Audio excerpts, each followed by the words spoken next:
텐데 늦어지기 전에 또 2부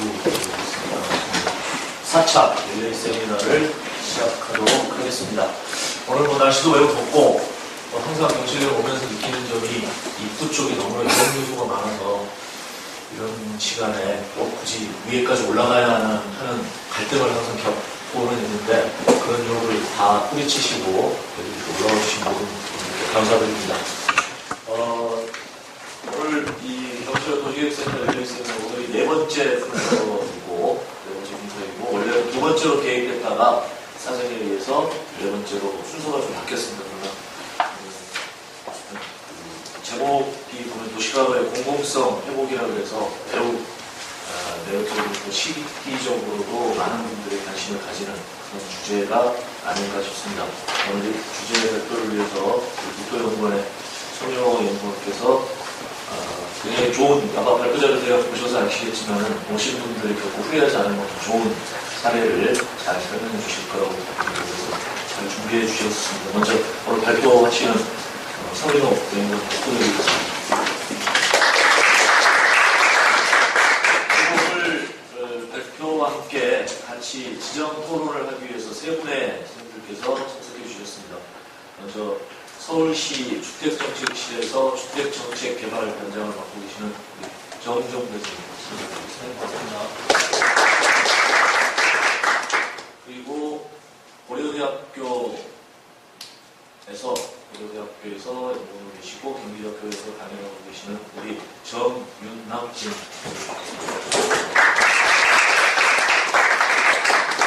도시계획센터 운영위원이시면서 친구를 많이 보시는 우리 박찬호 선생님. 시각보행원사사무소에 있고요.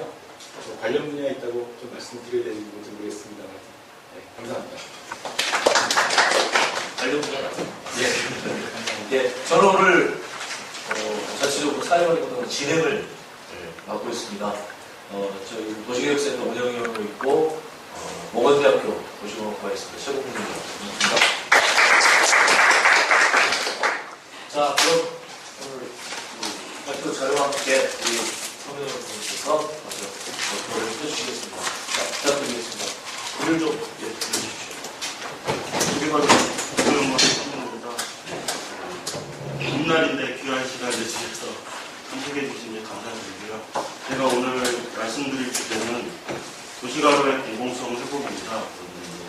사례가 미국에서 진행되고 있는 통합가로에 대해서 좀 말씀을 드리고 우리 도시가로가 어떤 방향으로 앞으로 좀 개선이 되어야 될지에 대해서 나름의 생각을 좀 정리를 해봤습니다. 좀 신뢰가 될지 모르겠지만 앉아서 진행하는 겁니다. 말씀드릴 주제는 먼저 인간 그리고 도시. 저희가 도시에 사는데 도대체 사람과 도시는 어떤 관계인지, 그리고 도시와 가로에서의 공공성의 의미에 대해서 한번 생각을 해보고, 도시가로의 공공성 회복 사례 중에 이제 최근에 이슈가 되고 있는 미국의 통합가로 구축에 대해서 여러 분과 말씀을 드리도록 하겠습니다. 그리고 짧게 미국의 통합가로가 우리에게 주는 조언에 대해서 같이 한번 생각해볼 기회가 있습니다. 먼저 인간과 도시라는 거에 대해서 저희가 생각을 해봤으니까 인간은 생각을 하고 언어를 사용하고 도구를 만들어서 사회를 이루어가는 동물이다 보니까 지혜를 갖고 언어를 사용하고 도구를 쓰고 정치를 하고 하는 굉장히 다양한 식의 저기가 되어 있고, 그럼 도시는 사람이 많이 사는 지역도 예정입니다. 일정한 지역에서 사람이 밀집돼 살면서 정치, 경제, 문화의 중심이 되는 지역으로 정의가 되어 있습니다. 도시에서는 공동체를 형성하고 문화를 만들고 사회를 이루고 사람과 과거, 인간에게 도시는 사회 공동체의 역할을 하고 있는 것입니다. 구성원들이 공통된 목표를 갖고 중심적인 가치를 이루어 나갑니다. 그리고 사고와 문화가 만나서 일종의 사상을 만드는 사상의 영광로라고 생각을 합니다. 활발한 정치 경제 활동으로 국가 시장 내 금융이 도시를 중심으로 발전을 하고 있습니다. 아래 그림을 보시면 이제 대표적인 도시들, 그러니까 로마, 르네상스 산업혁명의 중심에 있었던 완성을 세계 중심의 유럽을 보실 수 있습니다. 도시에서의 삶은 일을 하고 자본을 만들고 그리고 서로 만나고 공동체를 이루고 쇼핑을 하면서 소비 활동을 하고 서로 이제 여가 생활을 하면서 하나의 문화를 만들고 서로 소통하는 것 그리고 우리가 거주하는 곳이라고 할 수 있습니다. 현대 도시는 50년대부터 급격한 산업혁명 이후의 도시화가 급격해졌지만 도시화 경영이 가속화됐다고 볼 수 있습니다. 50년대에는 30% 정도 도시화가 진행이 됐었는데 2025년에는 60% 지역이 인구가 도시에 살 것으로 그렇게 판단이 됩니다. 그래서 이제 아래에 있는 표를 보시면 개발도상국이라 저개발도상국일수록 도시화 속도가 더 급격한 것을 알 수 있습니다. 그런데 이렇게 도시화가 급격하게 이루어지다 보니까 발전의 이면에 다양한 모습, 폐해가 드러나고 있습니다. 극심한 교통 혼잡에 따라서 산적 비용이 증가하고 자동차들이 무차별적으로 도시를 점거하면서 공공이라든지 보행 공간이 실종되고 획일적 낭비발을 위해서 도시연관이라는 다양성이 훼손되는 이제 우리는 많이 치유됐지만 아직도 저개발 도시에서는 도시 환경 원인이 생존의 위협으로 다가오고 있습니다.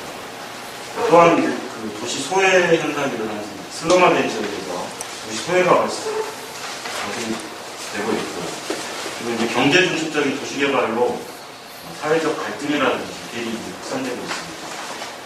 그리고 불구격차, 계층 간의 갈등 차별, 근린이 해체되고 사회적 공공안전망이 파괴되는 그런 어떤 현상들이 도시 곳곳에서 발생하고 있는 것을 우리는 보고하고 있다고 생각합니다.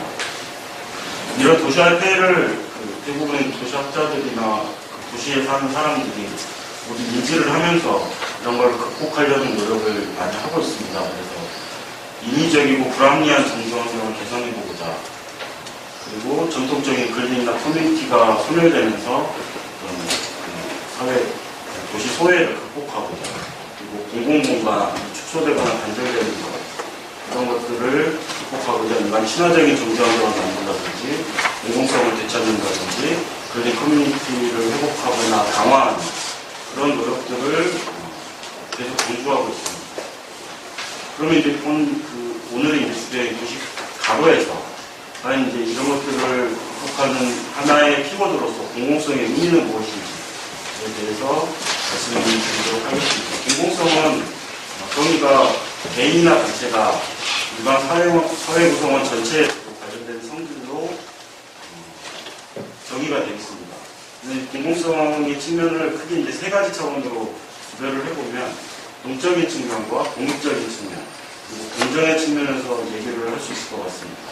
공적인 측면은 국가라든지 정부 등 공공기관에 의한 그런 행위들을 하는 것을 이제 공공성의 일종으로 보고 있고요. 공익의 측면에서 이제 일반 대다수의 사람들한테 공통되고 보편적으로 관련된 성질 그리고 공정의 측면에서는 모든 사람들이 공유하고 접근이 있는 그런 성질들에 대해서 공공성을 세 가지 이제 핵심 키워드로 정의를 합니다. 근데 현대적 의미에서는 공공성이 이제 공론이 중요하게 생각되고 있습니다. 그래서 자유롭게 표현되고 소통할 수 있고 지식이나든지 담론을 생산할 수 있는 하나의 장으로서 공론의 측면의 성격을 강하게 추구하고 있는 그런 최근의 트렌드를 읽을 수 있습니다. 그래서 우리의 공공공간, 우리의 가로에서는 과연 이제 공익, 공정, 공적인 측면뿐만 아니라 공론의 측면에서 과연 공공성을 확보하고 있는지에 대해서 한번 저희가 생각을 해볼 필요가 있지 않나. 현대적 이제 공공성의 특징을 조금 구체적으로 살펴보면 각 영역의 폐쇄성을 공공성을 담보로 해서 이제 사회로 개방하는 그런 차원, 상호 배타적인 걸 좀 지향하는 그리고 서로 열린 관계, 수평적 관계. 그래서 공공 영역과 사적 영역의 그 관계를 그렇게 이제 재구성하는 그런 측면에서 특징을 갖고 있고요. 지역적으로 이렇게 합의되는 그리고 다양한 사회적 가치를 구현하는 어떤 일종의 매개로서 공공성이 크게 굉장히 중요한 의미를 갖고 있다고 판단합니다. 가로, 도시 공간 차원에서의 공공성 확보 노력은 일단은 공적 공간을 개방한다든지 사유 공간을 좀 중공공화 시켜서 공공성을 확대하고자 하는 노력을 이룰 수 있는데요.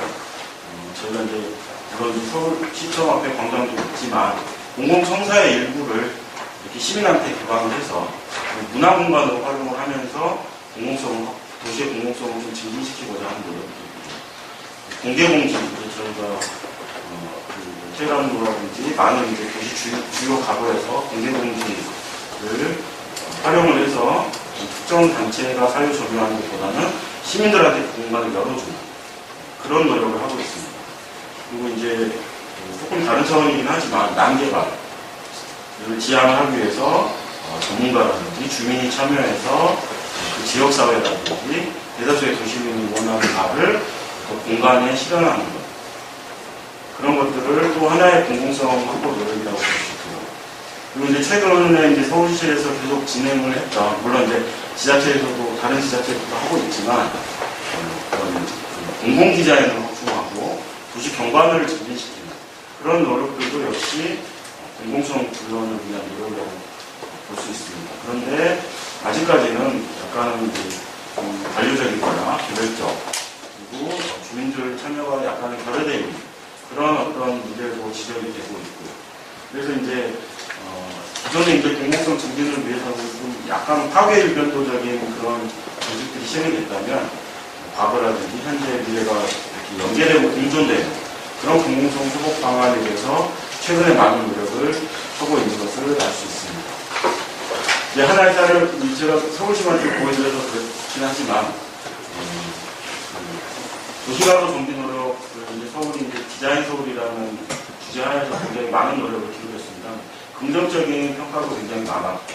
그래서 이제 왼쪽에 보이는 사진을 보시면 이제 아이코닉 미디어 스트리트라고 해서 그 강남역 주변 이제 그 대로에 했던 이제 계획 아니고요.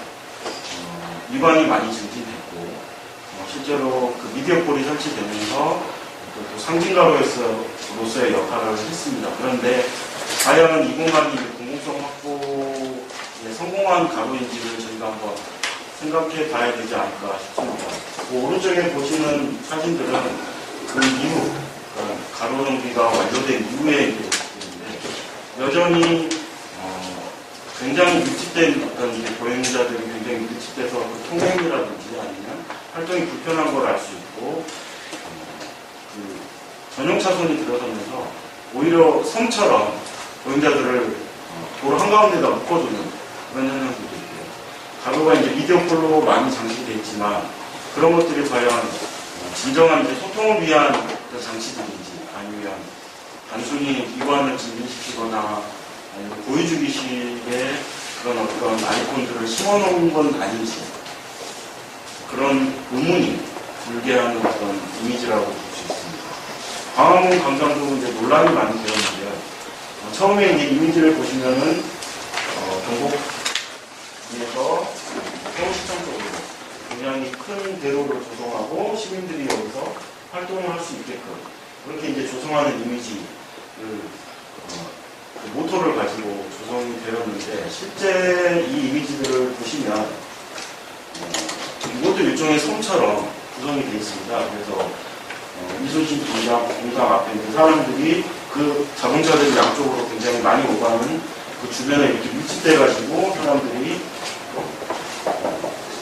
아주 조그만 그런 공원을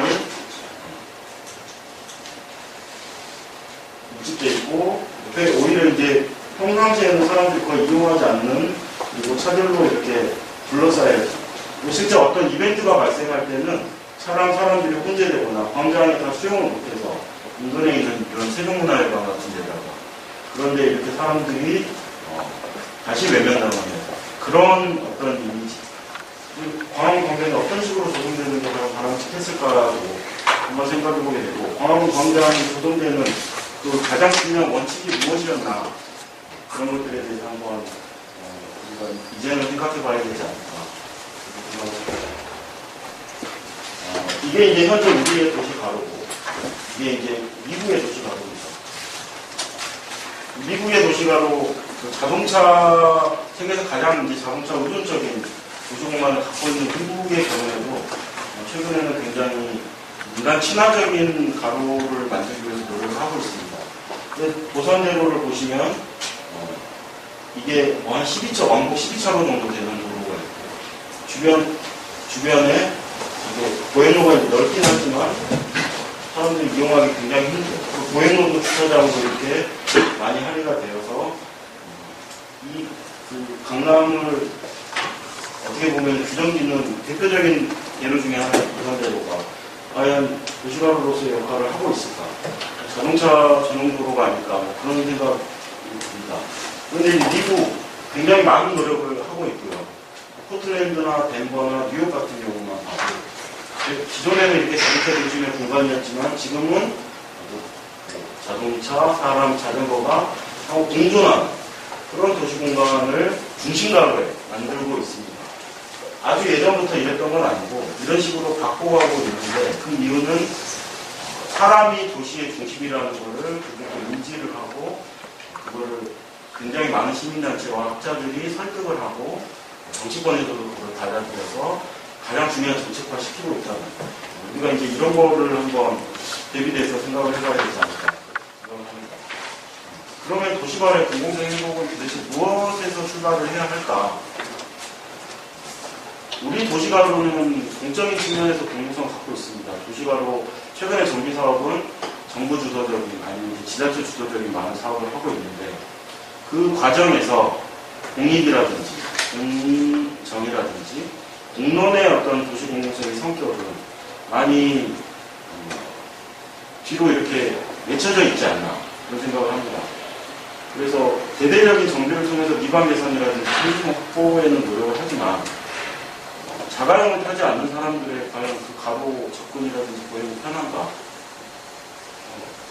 시간당 점유율로 따지면 제가 이제 뉴욕 사례를 나중에 이제 말씀드리겠지만 보행자가 훨씬 많은데 그 비율이 도시 보행로 비율이 역전되는 게 맞지 않나?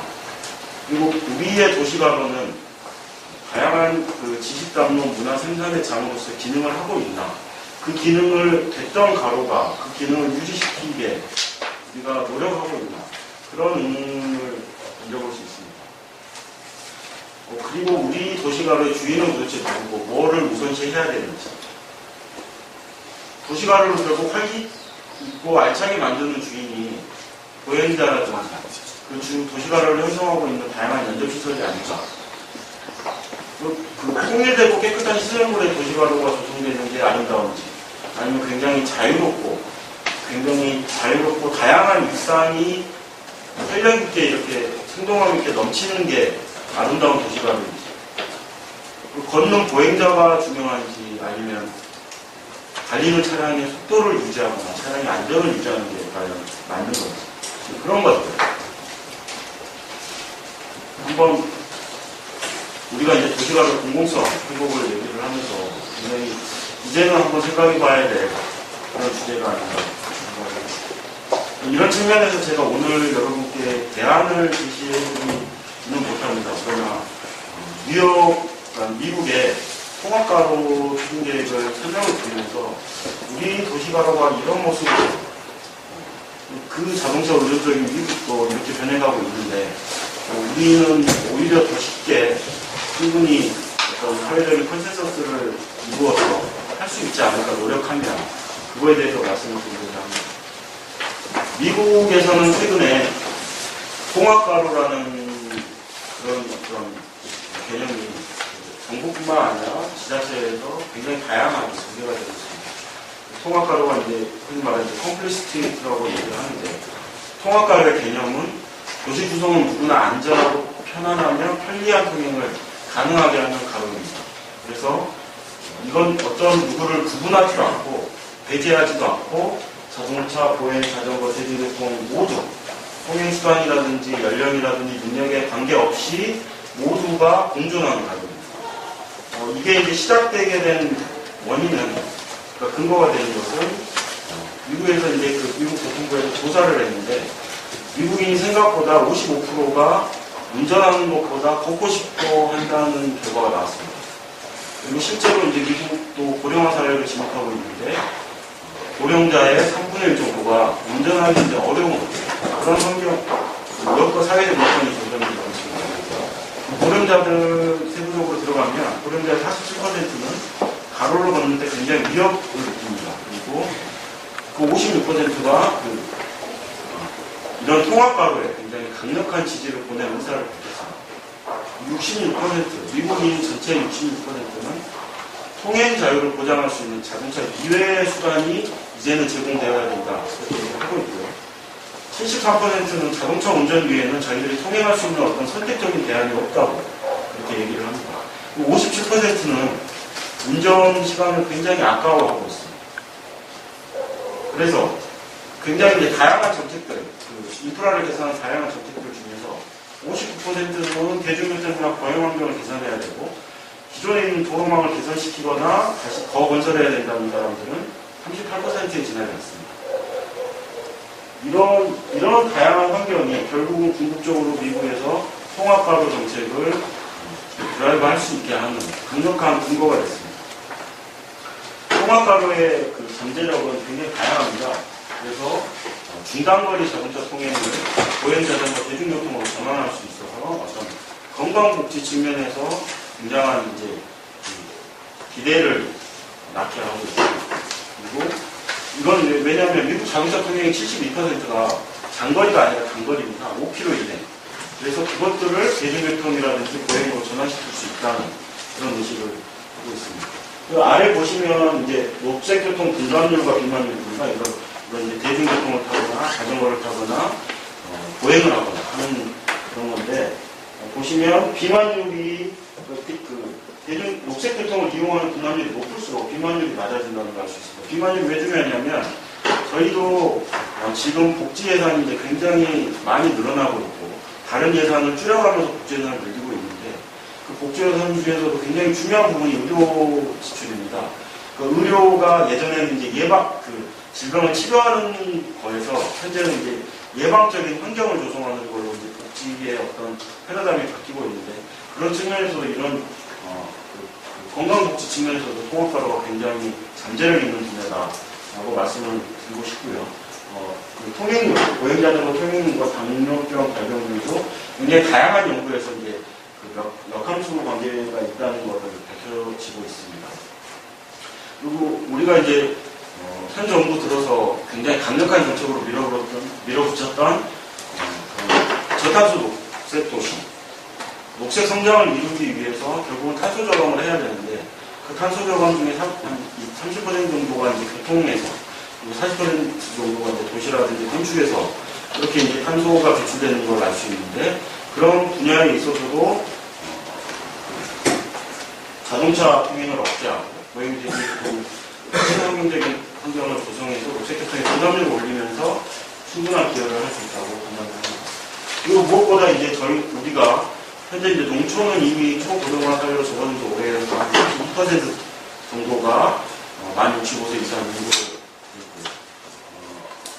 원래 이제 당초 예정된 바에 의하면 2026년에 우리나라가 초고령 사회로 진입하게 되는데 최근에 이제 동양권에서 이제 추계 인구를 대상으로 연구한 결과는 올해 2012년이 우리가 고령 사회 진입, 2021년이 초고령 사회 진입이 예상된다고 합니다. 그만큼 초고령 사회 진입이 가속화되면서 이제는 고령자라든지 교통약자라든지 그런 사람들에 대한 어떤 환경 조성에 발벗고 나서야 되지 않을까 생각을 합니다. 그리고 어린이 비만율이라든지 상권 활성화. 그러니까 연에 100번 더 걸으면 연구 결과인데 지역 상권의 500불에서 3,000불 이상의 소득 증가가 됩니다. 그런 것들이 가로에 의해서 교통, 환경, 건강, 그리고 지역 상권 활성화까지를 할 수 있는 이런 많은 연구 결과들이 보고가 되면서부터 미국에서 국가적인 정책으로 드라이브를 걸기 시작했습니다. 제가 생각하는 이제 통합가로 개념의 출발점은 미국이 이 통합가로 정책을 폈던 출발점은 세 가지가 아니었을까 생각을 합니다. 일단은 형평, 그리고 이제 공정, 그리고 권리 세 가지 차원에서 이제 여러분한테 한번 질문을 드리고 싶습니다. 아래에 있는 그림을 보시면 똑같은 사람들, 똑같은 인원이 점유하는, 공간을 점유하는 방식입니다. 이만큼의 사람들이 이동할 때 자동차는 이만큼의 도로를 완전히 꽉 채우는, 그리고 실제 사람들이 보행을 통해서는 이 정도의 공간을 점유합니다. 자전거를 타거나 뭐 휠체어를 타거나 걷기 시작하면 도시 공간이 이 정도. 우리 한 번쯤 이제 우리가 가로의 점유에 대해서 생각을 해봐야 되지 않을까. 우리 가로가 공간이 없는 게 아니죠.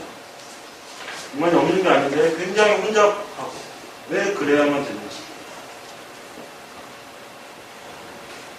미국에서 통합가로 콘크리트 스트리트를 하면서 이거 이제 덴마크에 있는 어떤 가로 이미지인데 모터로 어떤 사진입니다. 자동차, 보행, 자전거, 카페테리아 모두 다 공존하거든요.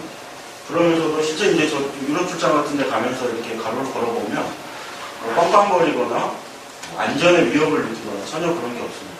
공존하면서 가로를 똑같이 자기 나름의 방식으로 활용하고 있는 모습을 볼 수 있습니다. 그리고 권리입니다. 실제로 가로에 30km로 자동차가 진행을 했을 때 사망률은 15%입니다. 근데 속도를 조금만 높이면 50km가 되면 사망률이 45% 높고, 그리고 60km로 달리면 사망률이 85%가 됩니다. 생존의 위협을 느끼는 수준까지 우리의 가로가 오지 않았습니다. 분리가 돼 있습니다. 물론 분리가 돼 있지만 자차하는 순간에 그런 생존의 위협을 느낄 수 있고요. 단순도로는 물론 자동차의 이동권을 보장을 해야 됩니다. 그러나 단순도로가 아닌 로컬도로에서는 오히려 대지를 점유하는 방식이 더 중요하다고 판단을 합니다. 근데 우리는 도시가로든 아니면 전국 간선망이든 똑같은 모빌리티에 너무 초점을 맞추지 않았나 그런 생각을 하게 됩니다.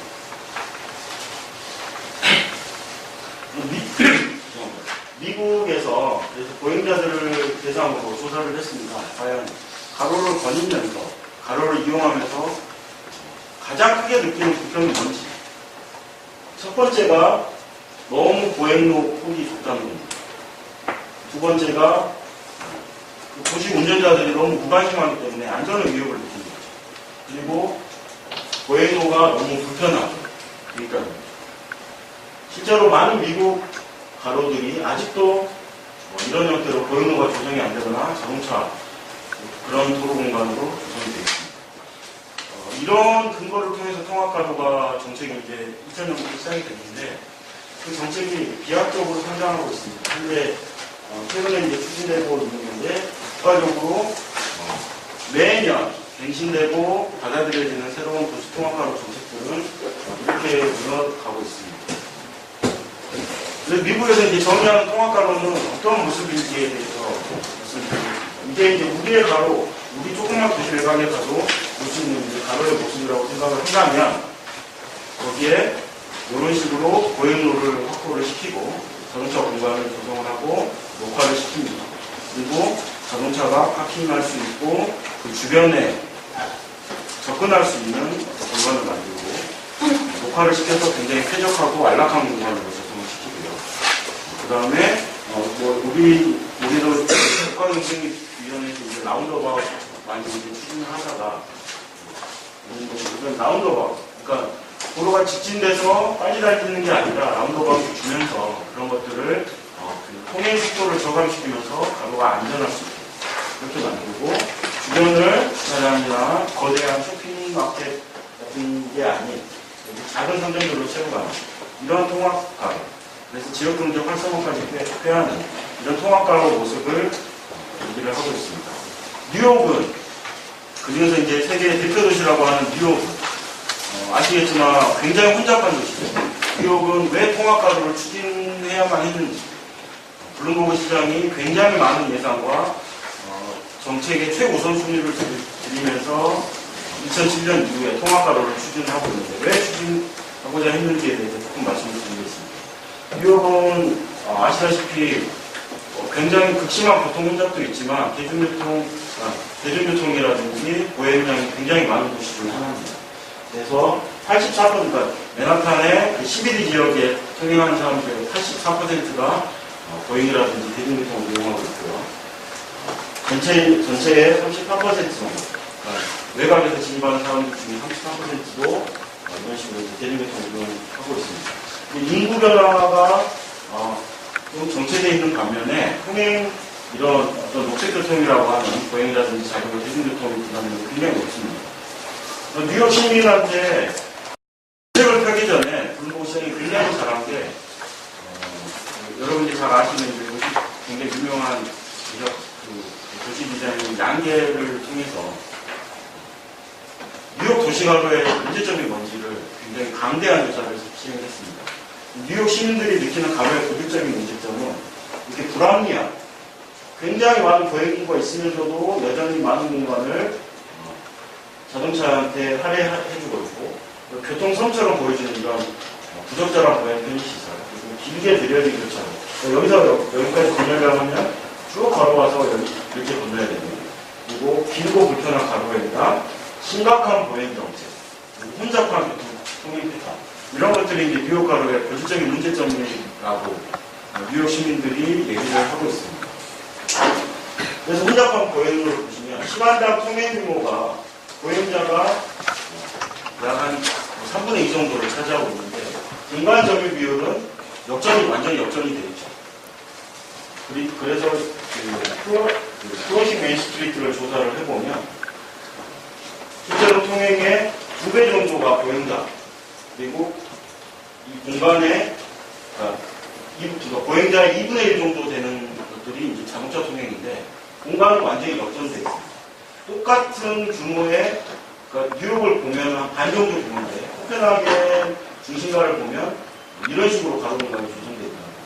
뉴욕은 굉장히 유명한 유럽 도시의 중심에 있는 극심한 도시가로보다 더 많은 보행량을 갖고 있으면서도 오히려 도시 공간이 이렇게 되어 있다. 그런 것들을 극명하게 드러내 보여주는 조사라고 할 수 있습니다. 그리고 가로 편의시설이 거의 없습니다. 불법 조명이 되거나 아니면 공사라든지 개발이라든지 이런 것들 때문에 보행 장애 요인이 발생을 하고 있고, 가로 편의시설이 거의 없습니다. 사람들이 그냥 길에 앉아있는 그런 현상들을 볼 수 있습니다. 이런 어떤 조사를 통해서 1년여에 걸친 방대한 조사를 통해서 뉴욕 통합가로는 이런 다음의 전략을 통해서 이를 극복하고자 했습니다. 그래서 공공공간을 확충하고 공공성을 확보하는 거죠.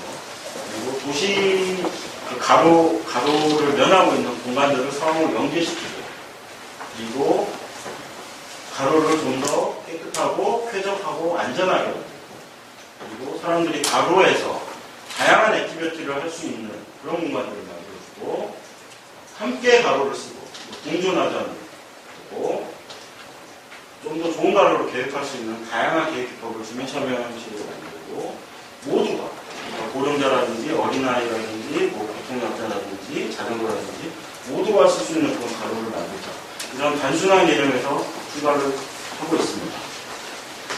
지금부터 보여드릴 사례는 통합가로 전후입니다. 2008년, 2007년 말부터 2009년 초까지 진행이 많이 됐고, 현재도 진행 중입니다.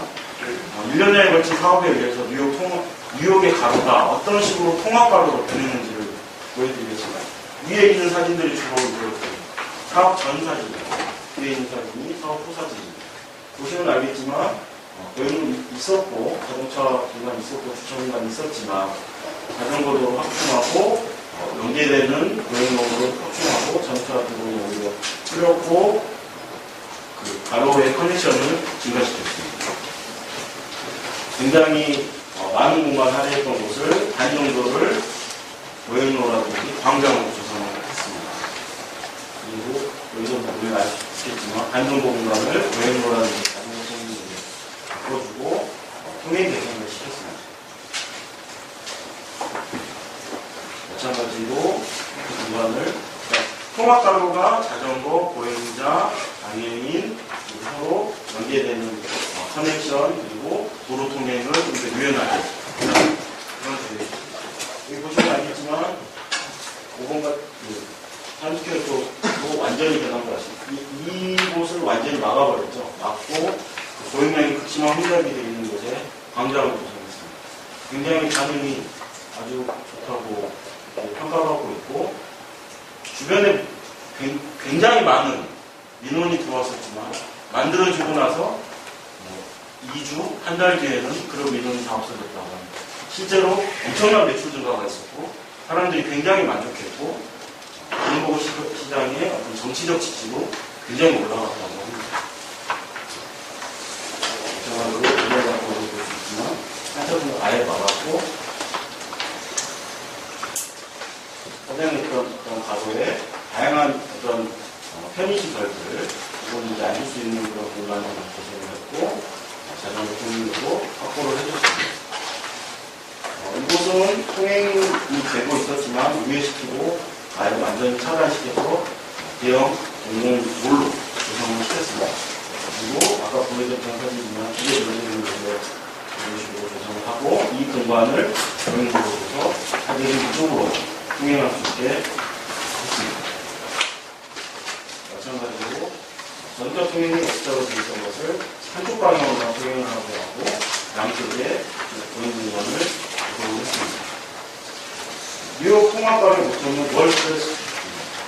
근데 도시에서 보면 알겠지만 뉴욕 공공성, 공공영역을 다시 한번 새롭게 만들자는 게 주제입니다.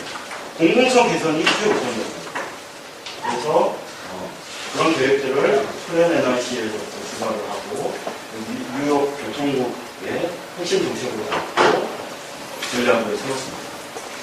그리고 공공시장이 굉장히 다양한 어떤 시민단체라든지 학회 능력을 수용을 하고 정책화시켜서 그거를 전문가, 학회, 시민단체, 그리고 대학에서하는 런던뿐만 아니라 굉장히 세계 대도시를 중심으로 가발 공공성에 대해서 많은 노력을 기울이고 있는 전문가들 초빙을 하고 대규모 시민, 이용행태 시민의식 조사를 하고 그것들을 현재 진행되고 있는 뉴욕 모든 정책과 다 연결을 시켰습니다. 그래서 그런 이 정책이 통합가로 정책 하나만 들어가는 게 아니라 다른 정책들과 굉장히 긴밀하게 연결되고 있다는 게 또 하나의 특징입니다. 우리는 이 정책을 피면 다른 정책을 또 따로 놓는데 그게 아니라 그 정책과 통합시킵니다. 그 정책 통합도 그거예요. 그래서 2020년까지 저도 이제 뉴욕 맨하탄에 그렇게 도로 인장이 많은지 몰랐는데 6,000마일에 해당하는 그 뉴욕 가구를 다 통합가로 조성을 하고자 하는 계획을 펴고 있고 커뮤니티라든지 기업 참여를 강화하고 있습니다.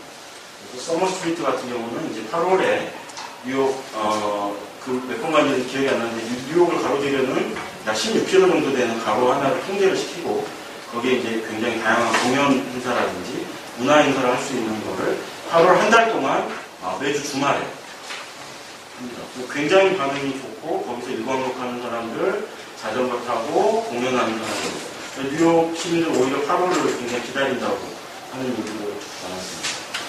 그 효과가 이제 수치화된 효과가 있는데 보행합니다. 교통사고 사망자 수가 32% 정도 감소했고요. 대중교통 이용률은 꾸준히 증가하고 있습니다. 자전거 이용, 자전거 도로도 이제 굉장히 조성을 많이 했는데 자전거 이용하는 출퇴근자가 2.1배 정도 증가하고 있고 자동차 소유가 감소하고 있습니다. 인구는 증가하고 뉴욕 경제 상황은 물론 이제 안 좋아질 때도 있지만 오히려 자동차 등록대 수가 감소를 했습니다. 교통량도 감소를 했습니다. 3%. 차량 속도는 증가했습니다. 오히려. 더 운전하기 쾌적해지는 환경입니다. 그리고 핵심 가로들의 교통사고 발생률이 77% 정도 감소했습니다. 통근 시간 이제 굉장히 이제 도로에서 걸리는 시간 아까워한다고 아까 말씀드렸는데 통행 시간도 사업 전대에 비해서 이틀이나 감소한 그런 효과가 있었습니다. 공공공간은 이제 하나의 환승 거점이긴 하지만 낙천사고의 증가 그런 효과가 있었다고 하고 있고 이런 것들이 이제 모티베이션이 또 다른 모티베이션이 돼서 퍼블릭 스트리트 정책이 더 확산되게 하는 어떤 도움이 되고 있습니다. 말씀드렸지만 이게 이제 다시 우리 도시공간으로 돌아와서 그 도시 공공 측면에서 과연 미국의 통합가로 의식이 우리한테 주는 시사점이라든가 그런 기여가 무엇이 있을까 하는 생각을 해봤습니다. 제가 이제 서두에 말씀드렸지만 도시 가로 이제 공공성은 4가지 측면에서 생각을 해볼 수 있습니다. 그래서 이제 공적인 측면, 독립, 공적, 공론의 조사를 해볼 수 있습니다. 각각에 대해서 공적인 측면에서는 국가와 지자체가 학계라든지 전문가라든지 시민단체가 주장해왔던 그런 어떤 도시가의 역할과 기능 회복에 대해서 과감한 정치적 결단을 하고 그런 반론을 같이 극복해 나가 그리고 과감한 투자를 해서 지원을 했다는 거 맞는 얘기죠.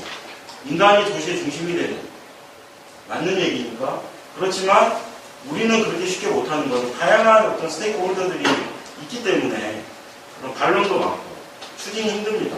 그렇지만 그것들을 극복해 갔다는 거. 그게 이제 굉장히 중요한 거죠. 거기에서 정부라든지 지자체가 굉장히 주도적인 역할을 했다는 게 중요하고 공익적인 측면. 도시 가로의 주인이 자동차도 아니고 보행자도 아니고 자전거도 아니고 결국은 우리 모두라는 그런 걸 인식하고 불합리한 모두가 사용하기에 불합리한 인프라를 모두를 위해서 개선했다는 게 또 하나의 중요한 면이라고 볼 수 있습니다. 그리고 공정성인 측면. 그러니까 그간 이제 도시가로에서 우리가 이제 소외되어 왔다. 보행자, 대중교통 이용자, 교통약자, 자전거 이런 이제 이용과 접근을 최우선 선별과제로 추진을 하고 했다는 거. 공론의 측면에서 단순히 어떤 경관이라든지 이관 당국이 보여주기식의 어떤 정책이 아니라 실제로 이렇게 서머스튜디오라든지 시민 전문가와 함께하는 그런 계획 수립을 통해서 함께 참여하고 공론화시키고 각자가 거기서 그 공간에서 문화활동이라든지 일상생활을 참여할 수 있게 지원했다는 게 이제 굉장히 중요한 우리 도시 공공가로에서 생각해 봐야 될 게 아닌가 싶습니다. 국토부에서 최근에 이제 굉장히 좋은 법안을 발의를 했고 이제 8월 22일이면 제정이 되니까 이제 보행약자 이동 편의에 관한 법률인데 그 법률 굉장히 오래전부터 준비를 해왔지만 이제 드디어 그 법률이 이제 제정이 돼서 8월부터 이제 가도가 되죠. 서울시에서 이제 2005년부터 준비를 했다. 이제 물론 이제 그 전에 조례로도 있었지만 보행자 관리장전 법원수 시장이 3월달에 발표하실 걸로 알고 있었는데 아직 발표가 안 된 걸로 알고 있는데 그 보행자 관리장전 최근에 또 보도블록 관련해서 이제 많이 법원수 시장님 얘기를 했었고 우리도 굉장히 이제 도시가로에 대해서 보행자에 대해서 도시가로 공공성에 대해서 과거와는 좀 다른 차원에서 그것들에 대한 공공성 개선 노력을 하고 있다. 그런데 이제 그 과정에서 과거하고 똑같이 우리가 가지 않으려면 이제는 이제 도시가로를 좀 더 개선시킬 때 그것을 이런 네 가지 측면을 중심으로 초기에 조금 더 심도 있게 논의를 하고 개선시키기 전에 좀 서로가 참여를 하고 그 방향에 대해서 좀 논의를 해봐야 되지 않을까. 굉장히 좋은 심리적으로 적절한 그런 계기이기 때문에 그거를 이제 서로가 좀 공론화해서 생각해봐야 되는 중요한 시점이 아닌가 생각을 합니다. 우리가 이제 도시가로에서 과연 이제 그러면 무엇을 생각해봐야 될까? 물론 제가 오늘 대안을 제시해 드렸지만 생각을 해봤습니다. 우리가 이제 옆에 분들과 얘기했다. 우리 도시가로가 과연 전유의 기능을 하고 있나? 참여의 기능을 하고 있나? 우리 권리를 빼앗긴 도시, 어떻게 보면 빼앗겼죠, 자동차에. 빼앗긴 도시 권리를 우리가 찾아올 수 있는 그런 거에 대해서 생각을 해보고 있나. 도시가로를 구성을 하면서 우리가 참여하는 그런 도시가로가 만들어지고 있나. 그런 생각을 한번 했으면 좋겠습니다. 그래서 이제 인터뷰로 글을 인용을 했는데 도시에 대한 권리는 도시 생활에 대한 권리, 부활된 어떤 도시 중심성, 그리고 만남과 교환의 장소, 그리고 생활 리듬과 시간의 활용, 완전하고 완벽한 시간의 장소, 시간과 장소의 사용을 가능케 하는 권리입니다. 그래서 도시에 대한 권리는 차별적이고 정리적인 조직에 의해 도시 실체로부터 쫓겨나는 걸 허락지 않고 거부하는, 우리가 이제 그걸 거부해야 된다고. 그래서 우리가 서로 만나고 모일 수 있는 권리를 주장하는 것을 이렇게 부르는 도시에 대한 권리라고 보고 있습니다. 그런 도시에 대한 권리 차원에서 우리가 도시가로에 대해서 전유라든지 참여라든지 그런 거에 대해서 한번 생각해 봐야 되겠다. 그렇게 생각을 하고요. 우리 도시가로가 자동차를 위한 공간인지, 보행을 위한 공간인지, 아니면 우리 모두를 위한 공간인지 생각을 해봐야 된다고 생각합니다. 그래서 보행권과 이동권 둘 다 만족을 해야 됩니다. 그리고 자동차와 보행자, 교통약자 무엇이 중요하며 무엇이 우선이 돼야 되는가, 누가 우선이 돼야 되는지 아니면 모두가 우선이 돼야 되는지 이걸 한번 생각해보고, 그리고 공간 굉장히 잘 만들죠. 그런데 교묘하게 기획된 공간들이 굉장히 많습니다. 성큰관으로 공조공지를 타서 공개공지, 공공공간으로 만들어놨지만 실제 조건이 굉장히 어려워. 그런 공간. 자동차만을 위한 그런 도로가 바라보고만 있어야 되는 거죠. 그래서 우리 아는 제이콥스가 그런 얘기를 했습니다. 인간적인 매력을 갖추는 경우는 무엇보다 걷는다는 것, 사람들이 걷는다는 것을 전제로 만들어야 된다고 합니다. 우리 도시가로가 우리가 걸을 수 있는 환경이고, 만나고 모이고 소통하고 진정한 의미에서 장소를 생산할 수 있는 그런 공간이지. 이제는 한번 굉장히 중요한 시점이죠. 제가 말씀드렸지만 도행 안전비 기존에 관한 진입법 8호부터 시행돼요. 각 지자체에서 도행적 거리감독 같은 것도 이제 만들어지게 되죠. 그래서 굉장히 다양한 방식의 어떤 공간의 개선 노력이 이루어질 텐데, 그런 노력이 이루어지기 전에 이런 것들 한 번쯤 생각해보고 토론해봤으면 좋겠습니다. 감사합니다.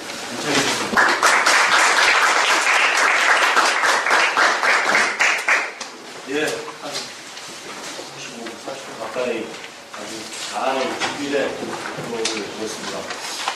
너무나 당연하다고 생각해 왔었지만은 어떻게 하지 못했던 도로에서의 어떤 자동차에 빼앗긴 어떤 그런 시민의 권리를 찾기 위한 그런 내용들에 대해서 좀 실천적으로 많은 것을 해주신 것 같습니다.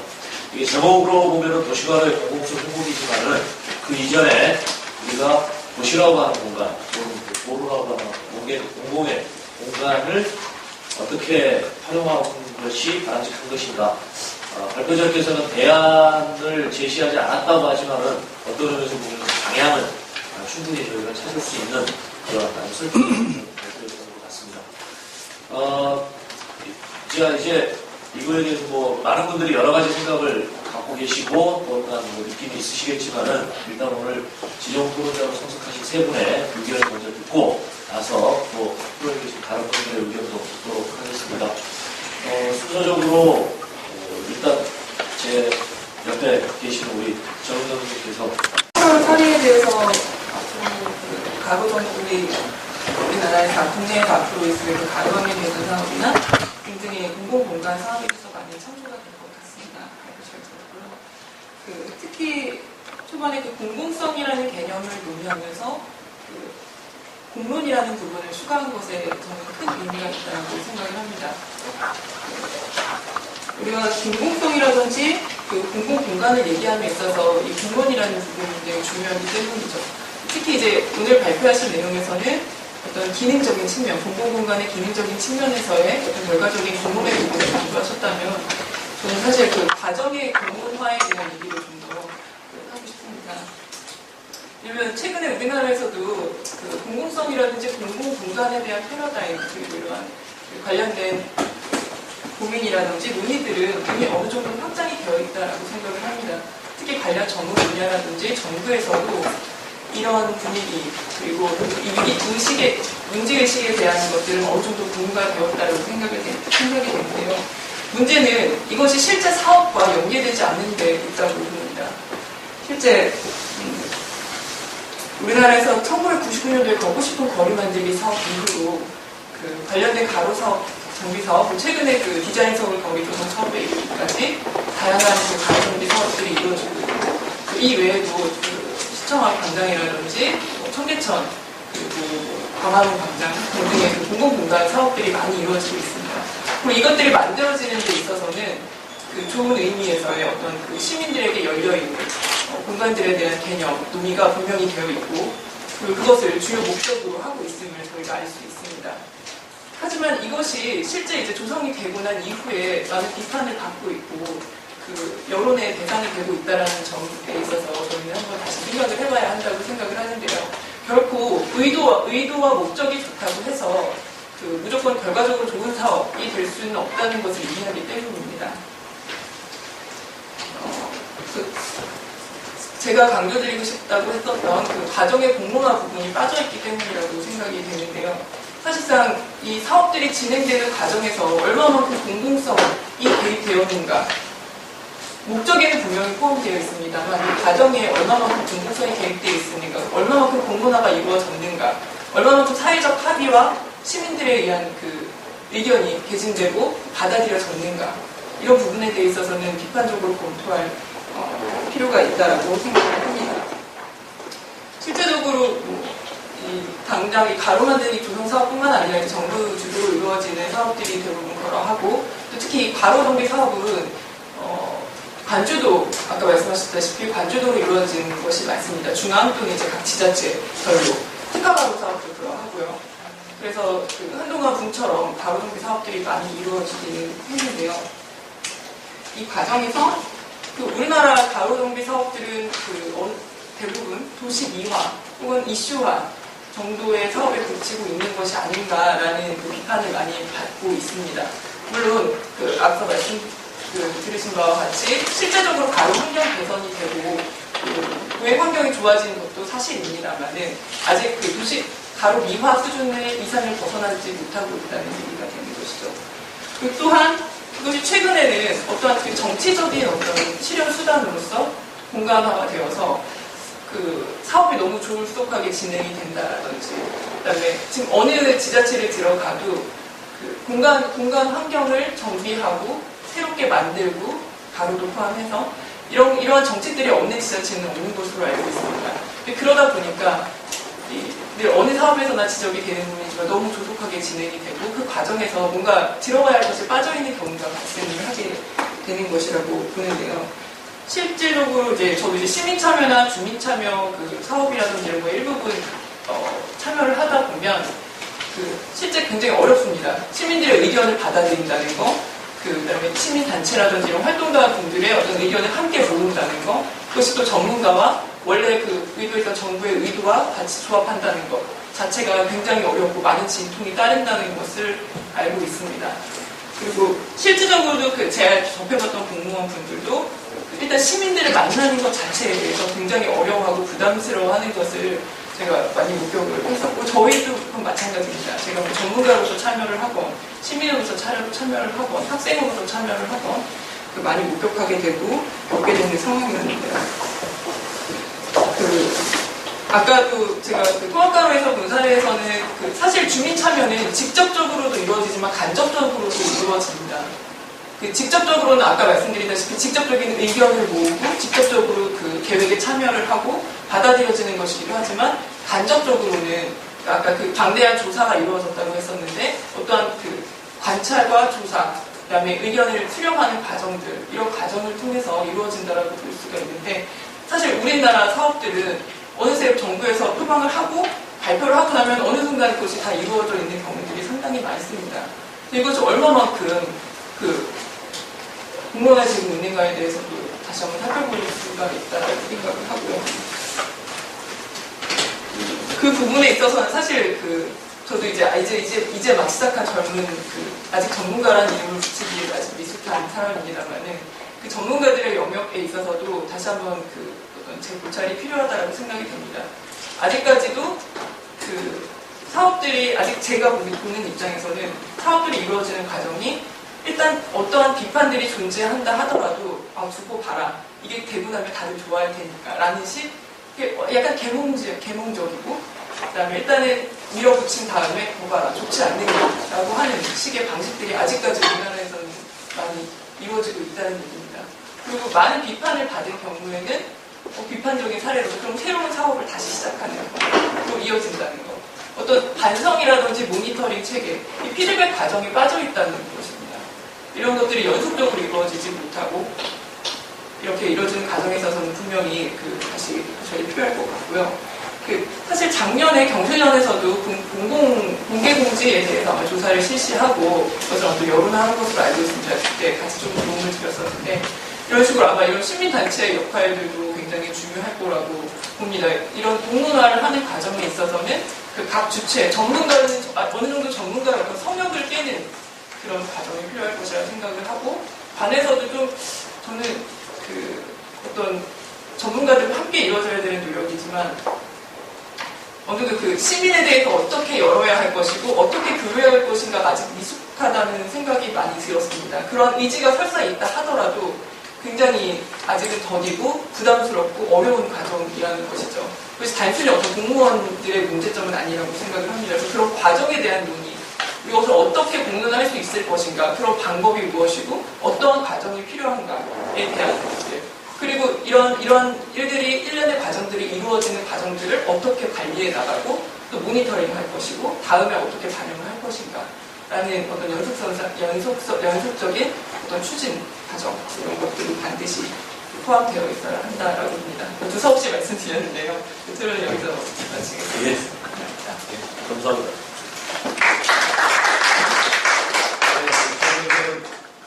공공성에 있어서 이렇게 공론의 중요성과 과정적인 측면에서의 어떤 시민 참여가 제대로 이루어질 수 있는 어떤 그 절차라든가 아니면 어떤 의도가 필요하다라고 하는 것이고, 자칫 포장되어서 시민 참여가 포장되어 있지만 관주도에 또는 보여주기 위한 과시적인 그러한 것들이 우리의 지금까지 어떤 공공성이라고 하는 이름으로 포장되어 있는 것이 아니냐라고 하는 문제를 지적하시면서 그렇고요. 일단 저는 그냥 다른 얘기부터 좀 먼저 시작을 하겠습니다. 제 통합가루라는 거에 대한 정의랑 개념을 말씀을 해주셨기 때문에 다들 그 개념에 대한 부분이 있을 거라고 판단이 드는데, 그렇다고 하면은 과연 우리나라의 현실에서 지금 뉴욕의 사례를 말씀해 주셨습니다만 이 통합가루를 과연 보면 어떤 공간을 볼 것인가라는 걸 좀 먼저 꺼내고 싶습니다. 사실은. 예를 들어서 그 개념적 접근이라든지 지금 말씀하신 내용을 보게 되면 공공성이라는 얘기를 좀 많이 해주셨거든요. 그렇다고 하면. 근데 내용상으로 보면 사실 불특정 다수한테 어떤 특정 목적을 줄 수 있는 그런 공간으로 또 역으로 해석할 수 있지 않나 저는 개인적으로 생각을 합니다. 사실은 이게 그 도시 자체가 도로가 먼저 위주가 있는지 아니면 주거가 먼저 있는지 사실은 잘 모르겠습니다. 일단 통합가로의 내용들을 쭉 본다고 하면 그걸로 이 공간이 과연 도로를 위한 목적이냐 아니면 휴식이나 기타 문화, 어떤 이벤트를 위한 공간이냐라는 그런 정의이 좀 필요할 것 같고요. 저는 조금 더 넓게 생각해서 그러면 이것이 실내냐 실외냐 아주 극단적으로 한번 좀 표현하고 싶습니다. 왜냐하면 아까 사례라든지 이런 걸 봤을 때 사실 그 부분이 지금 상당히 버퍼링된 그런 조언으로서 많이 활용이 되고 있는 게 현실인 것 같고요. 그러다 보니까 결국 저는 이것이 과연 현재 갖고 있는 공공적인 가로를 가지고 만드는 것이 그 통합가로의 접근적 방법인지, 아니면 일부 뉴욕 같은 경우는 철저하게 사유지는 배제가 되는 것 같아요. 사례를 보니까. 저는 사실 좀 처음 봤습니다. 또 우리나라 현실적으로 볼 때는 공개공식 말씀하셨거든요. 공개공지나 공개공간에 대한 얘기가 나오는데 그런 부분들까지 끌어들여서, 심지어는 아까 말씀하신 내용 중에는 그 관청이 일부 시민들에게 개방을 한다든지 이런 개념들이 많이 지금 정형화되어 있고 또 많이 하고 있는데, 일단 저희는 좀 더 그런 쪽으로 좀 깊숙이 들어와도 되지 않는다. 저희 정서상, 저희 현실적으로. 지금 현재 뉴욕이나 이런 사례를 위주로 보면 상당히 훌륭하고 하지만 그런 부분에 있어서 조금 저희가 만약에 정책을 수립하거나 반영을 할 때 조금 더 저희는 조금 직설적으로 표현은 조금 공격적으로 좀 가능하지 않겠는가라는 부분을 좀 말씀드리고 싶고요. 그 다음에 저희는 한 가지 이제 집중 부분이 상당히 어려운 현실적인 부분이 있습니다. 예를 들어서 여기에 계신 분들 중에도 여기를 오기 위해서 먼 데서 오신 분들이 많을 거고요. 아마 출퇴근을 위해서 상당히 쉽지 않은 거리를, 시간을 낭비할 겁니다. 그 시간에 대한 낭비가 뉴욕에서는 자기가 드라이빙 하는데 시간이 아깝다라고 나왔지만 실제로 우리는 대중교통을 이용해서 아까운 게 현실이거든요. 그만큼 어떻게 보면은 집중화가 되어 있다 보니까 저희는 이제 도시에 대한 집중이 아마 뉴욕하고는 비교가 안 될 거라고 생각이 듭니다. 워낙 먼 거리에 있었던 문제니까. 근데 어느 한 지역을 잡아가지고 그 지역을 잡아가지고 예를 들어서 보행자 위주, 사실 걷기 좋은 도시라는 표현이 지금 마지막에 나왔습니다만 그런 식으로 접근했을 때 과연 그 부분에 대한 해결은 될지는 모르겠지만 연계된 주변 지역에 대한 문제들은 결국은 또 하나의 문제로서 나오지 않습니까? 아까 강남역 사거리를 좀 보여주셨습니다. 그 사례로서 사실은 가보면 아시겠지만 버스밖에 안 보이거든요, 사실은. 네, 그리고 아까 그 로드 아일랜드처럼 만들어 놓은 그 보행자라는 게 사실 정말 황당하죠, 사실은. 그런 어쨌든 간에 교통의 흐름적인 차원에서는 어느 정도 잘 됐다, 안 됐다 이런 얘기가 나옵니다. 그러니까 우리 현실이기 때문에 저는 현실적인 부분에서 좀 말씀드리고자 합니다. 그래서 제가 또 여기다 한 가지 더 추가로 좀 말씀드리고 싶은 부분은 과연 이제 저희가 이런 부분들을 만약에 적용을 하거나 개선을 하거나, 그리고 말씀드린 대로 어차피 정해진 도로를 더 이상 확충을 안 하는 걸 전제로 했을 때 그럼 어떤 부분을 전용으로 해서 쓰고 예를 들어 교통을 위한 전용 공간, 자동차나 이런 것들을 위한 전용 공간과 자전거, 보행, 아니면 기타 공간을 혼용하는 그런 개념이 좋을 건지 아까 뭐 유럽 같은 경우는 아예 섞어버렸습니다. 지금 산행이 좋지만 섞는 게 더 좋을지 사실 그건 되게 좀 심각할 거라 생각을 합니다. 어느 순간 지금 서울 시내 보시면 아시겠지만 자전거 도로 같지 않은 자전거 도로를 기존의 도로에 한 차선 일부를 막아가지고 사실은 만들어 놨거든요. 대표적인 것들이 아마 주변에 많이 있을 겁니다. 종로 쪽은 잘 모르겠습니다만 그 과연 이게 현실성이 있느냐 없느냐를 떠나가지고 실제로 이용하는 사람은 상당히 적지만 있거든요. 어쨌든 간에 그 부분에서 상당히 좋다고 보지만은 과연 그걸 만들었을 때 어차피 도로의 목적을 위배하는 그런 상황들이 서로 모순적인 모습을 보여주는 상당히 되더라고요. 그래서 어차피 이게 단순하게 어느 한 부분을 해결한다는 개념은 아니기 때문에 종합적으로 생각을 해야 될 거고요. 그다음 마지막으로 제가 부탁드리고 싶은 말씀 중에 하나는 과연 우리가 이 4계절단이 지금 오늘 대통령이 덥지 않습니까? 이 계절을 과연 극복할 수 있는 그 가로 환경을 과연 만들어낼 수가 있겠는가? 저는 이게 상당히 항상 문제라고 생각을 합니다. 뭐 봄철이 없어지고 지금 바로 여름으로 들어올 정도로 덥고 그다음에 뭐 폭우라든지 겨울철에 상당히 추위라든지 눈 이런 부분들을 과연 그런 넓은 광장이나 그 도로 가로가 만들어졌어요. 과연 거기에 대한 책임은 누가 되고 관리는 누가 합니까? 뉴욕 같은 경우는 주변에 매출이 늘어나고 일정 거리 10몇 킬로를 막았을 때 그런 부대적인 효과가 나왔다고 하지만 그것도 결국은 궁극적인 목적은 결국 일시적인 현상의 속이지 사시사철하는 그런 개념은 아니지 않느냐라는 생각을 합니다. 그래서 저희도 만약에 뭐 뉴욕이라든지 이런 건 하나의 벤치 사례로 훌륭하다고 생각을 하지만 현실적인 부분이나 우리가 고려해야 될 부분에 있어서는 좀 그런 부분에 대해서 좀 많이 좀 고려가 좀 필요할 것 같고요. 그 다음에 일단 인구가 많지 않습니다. 비교가 안 될 정도로 밀도가 높지 않습니다. 그래서 그 부분에 대한 걸 고려 안 하고 뭐 디자인 서울 좋죠. 그다음에 뭐 걷고 싶은 거리요 많이 걷죠. 현실적으로 많이 걷는데 그런 부분들이 과연 해결이 될까라는 부분은 생각해봐야 되지 않나 그렇게 생각을 합니다. 저도 두 선을 말씀 좀 드렸는데 일단 이렇게 해서 좀 말씀을 드리겠습니다. 그리고 한 가지 정말 마지막으로 부탁드리는 거는 좀 걷는 위주의 도시는 반드시 필요하다는 것이 저희 또 마지막 결론입니다. 감사합니다. 네, 저는 역시 신문에 또 여러 가지 현실적인 부분들을 접하시다 보니까 어떤 이런 이상적인 바람, 사례를 보면서도 우리가 어떻게 적용할 것인지 또 그렇게 적용했을 때 나타날 수 있는 그 차후적인 문제, 아까 관리까지 말씀하신 것처럼 그런 문제는 어떻게 할 것인지와 좀 더 이 논의를 넘어서서 그 다음 단계에 보이는 것까지 같이 걱정을 해주셨습니다. 그리고 공공적인 도로뿐만 아니고 조성되는 관공서의 부지라든가 개인적인 사유지에 만들어지는 반공간적인, 반공공적인 영역까지 연결시킬 수 있는 방안도 어쩌면 좀 바람직한 방향이 아닐까라는 측면에서 오늘 발표해 주신 내용에 추가해서 같이 고려할 여러 가지 요소들을 많이 이야기해 주실 것 같습니다. 걷고 싶은 도시가 바람직하다는 건데 저는 해주신 부분에서 일단 아주 기본적인 질문 하나가 왜 통합가로라고 하는 명칭으로 우리말로 번역이 되어 있는지가 사실은 좀 이 주제를 처음 접할 때부터 의문이었습니다.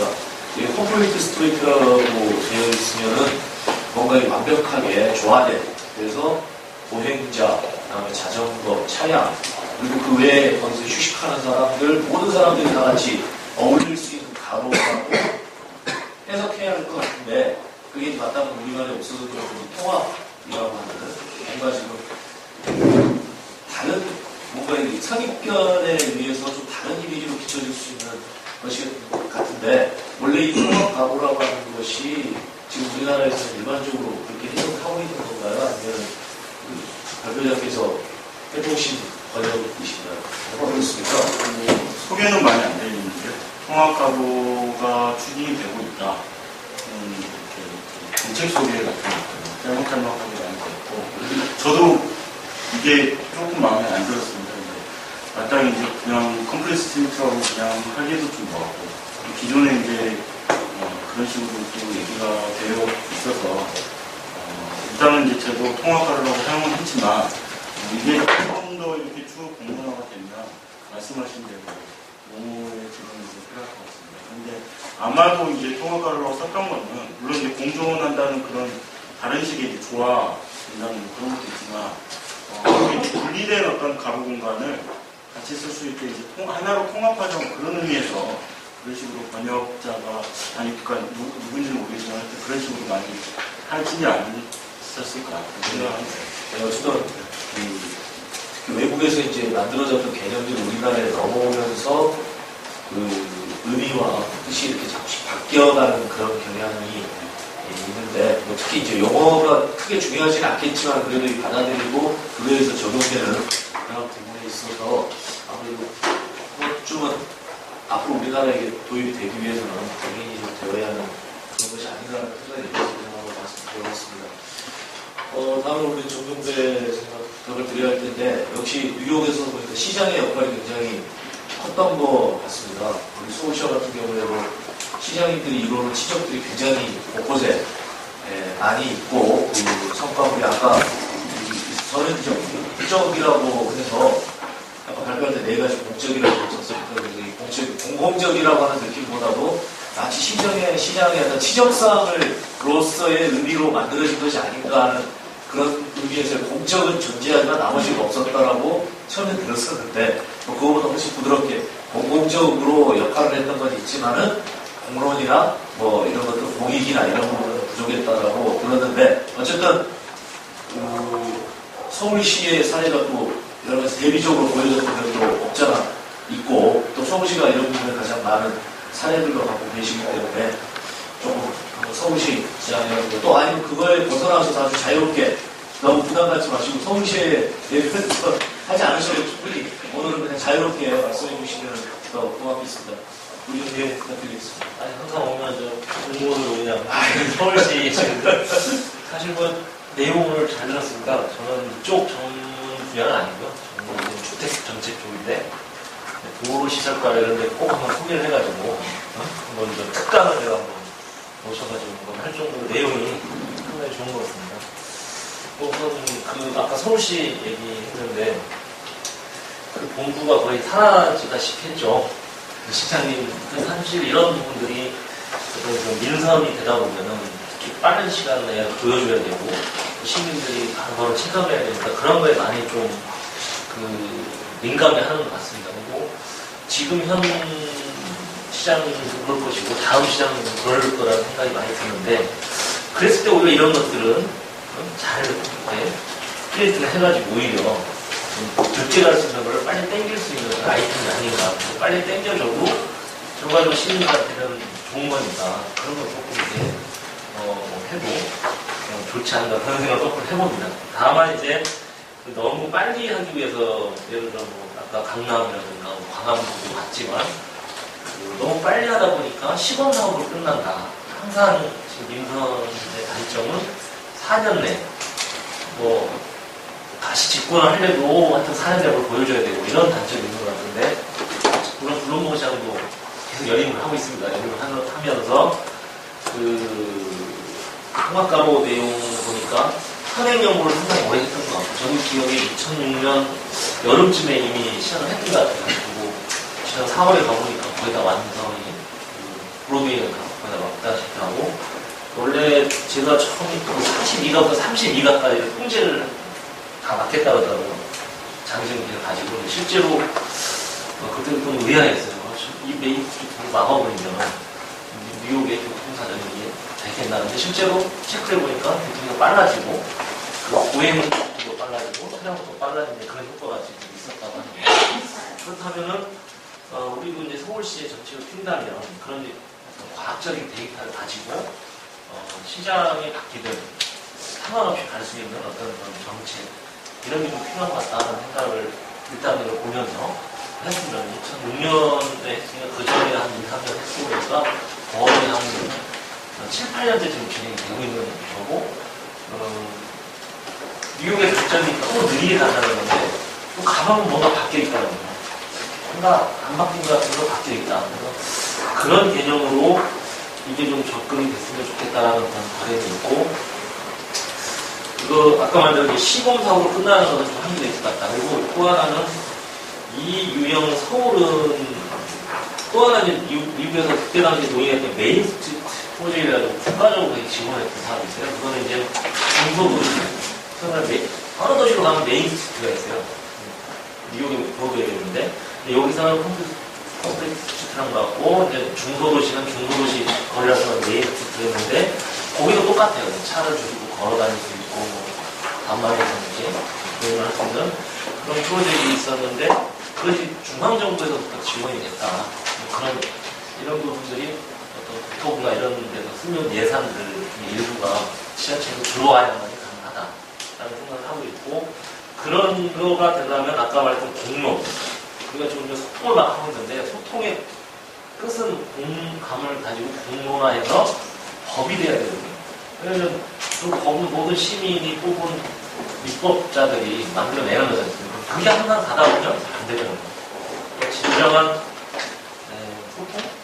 아까 공론은 이제 어차피 한국은 법이 있어야 예산이 확정되고 공무원이 움직이기 때문에 그 부분까지 가는 사업을 지금 갔으면, 그리고 서울 같은 대도시는 이런 통합가구 같은 거, 중소도시는 아까 본인의 부천시면 옛날에 중앙로 살리기 이런 프로젝트입니다. 중앙로 살리기, 옛날에 중앙로 살리기 뭐 이런 프로젝트로 해서 공론화 시켜서 중앙정부부터 이렇게 예산이 뿌려지는 그런 사업이 됐으면 하는 생각이 좀 들고요. 대안적으로 얘기를 하자면, 그 다음에 그게 이제 후속적으로 저희가 바라는, 저도 개인적으로 바라는 그런 생각이 들고, 또 하나 이제 서울 같은 경우는 지금 도시 유형이나 경기도의 관계 같은 거에 좀 교육을 확대해보자 많이 틀립니다. 뉴욕은 틀리고, 예를 들어 뉴욕은 벌써 뉴욕 내에 있는 교통시스템은 뉴저지나 기타 도시 주에 있는 차들은 절대 들어올 수가 없습니다.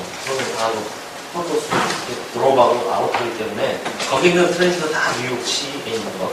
오히려 지금 경기도 버스는 저 양재 터미널까지 오다 다 유턴 시켜버리는 거죠. 절대 들어올 수가 없으면 안 되고.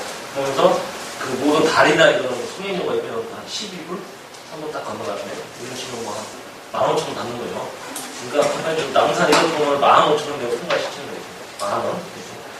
그런 좀 기본적인 부분은 틀린데, 좀 더 강하게 간다면 그런 것까지도 누군가 한번 해볼 필요도 있다. 광역교통식이. 그러면서 이제 이 강북 지역이나 아까 말한 이런 분들은 홍대라든가 대학로라든가 이런 데도 충분히 맞을 것 같고, 그렇지 않은 강남 지역이나 광역 노선들은 어떻게 할 거냐. 그거는 또 다른 대안, 교통하시는 분들하고 한번 논의를 한번 해볼 필요가 있지 않나 생각을 해봅니다. 저도 이 부분에 대해서 기회가 되면 좀 더 고민을 많이 해보겠고요.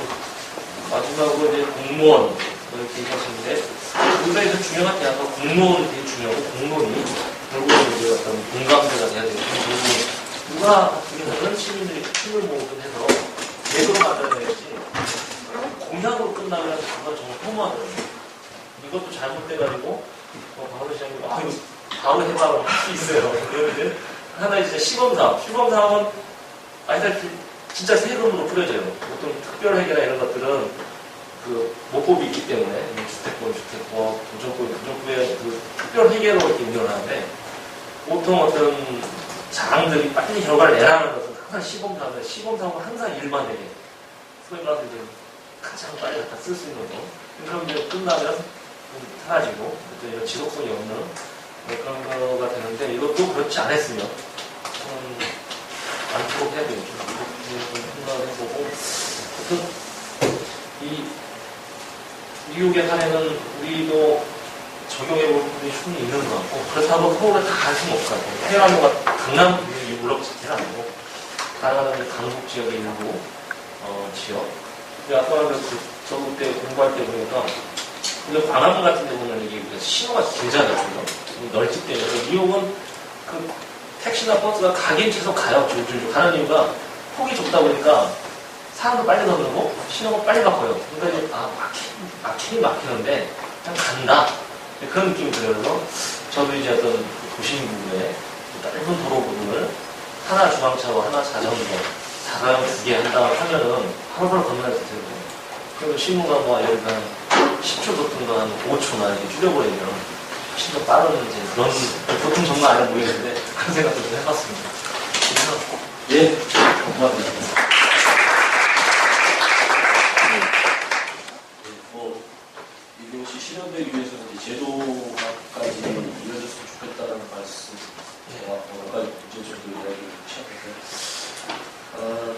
하여간 좋은 제도처럼 보인다 그러면 뉴욕 이 사례가 오늘 보여준 건 뉴욕만 있지만 아까 사례를 다른 지자체에서는 되게 많이 접근이 되고 있는 것 같은데 잘 모르겠지만 뉴욕이기 때문에 도로를 슬림화시키고 하더라도 대체적인 어떤 교통안전들이 발생하니까 되는 거. 만약에 이 자리에 교통공학을 전공하시는 분이 그동안 자동차의 어떤 속도를 1km를 더 올리는 걸 위해서 엄청나게 많은 노력을 하셨던 그런 분들이 이 자리에 앉아있기 때문에 아마 이런 제안에 대해서는 또 다른 반론을 아마 펴실지도 모르겠습니다. 그러나 일단 오늘은 아마 그런 주장을 하시는 분은 안 계신 것 같아요. 우리들끼리 우리들의 바램을 이야기하는 그런 자리고 그래서 너무 현실적인 문제 부분을 지금 상황에서 미리 고민해서 하는 거구나 그런 자리가 됐으면 좋겠고 저도 사실 대전 집이 지금 현재 직장이 대전이기 때문에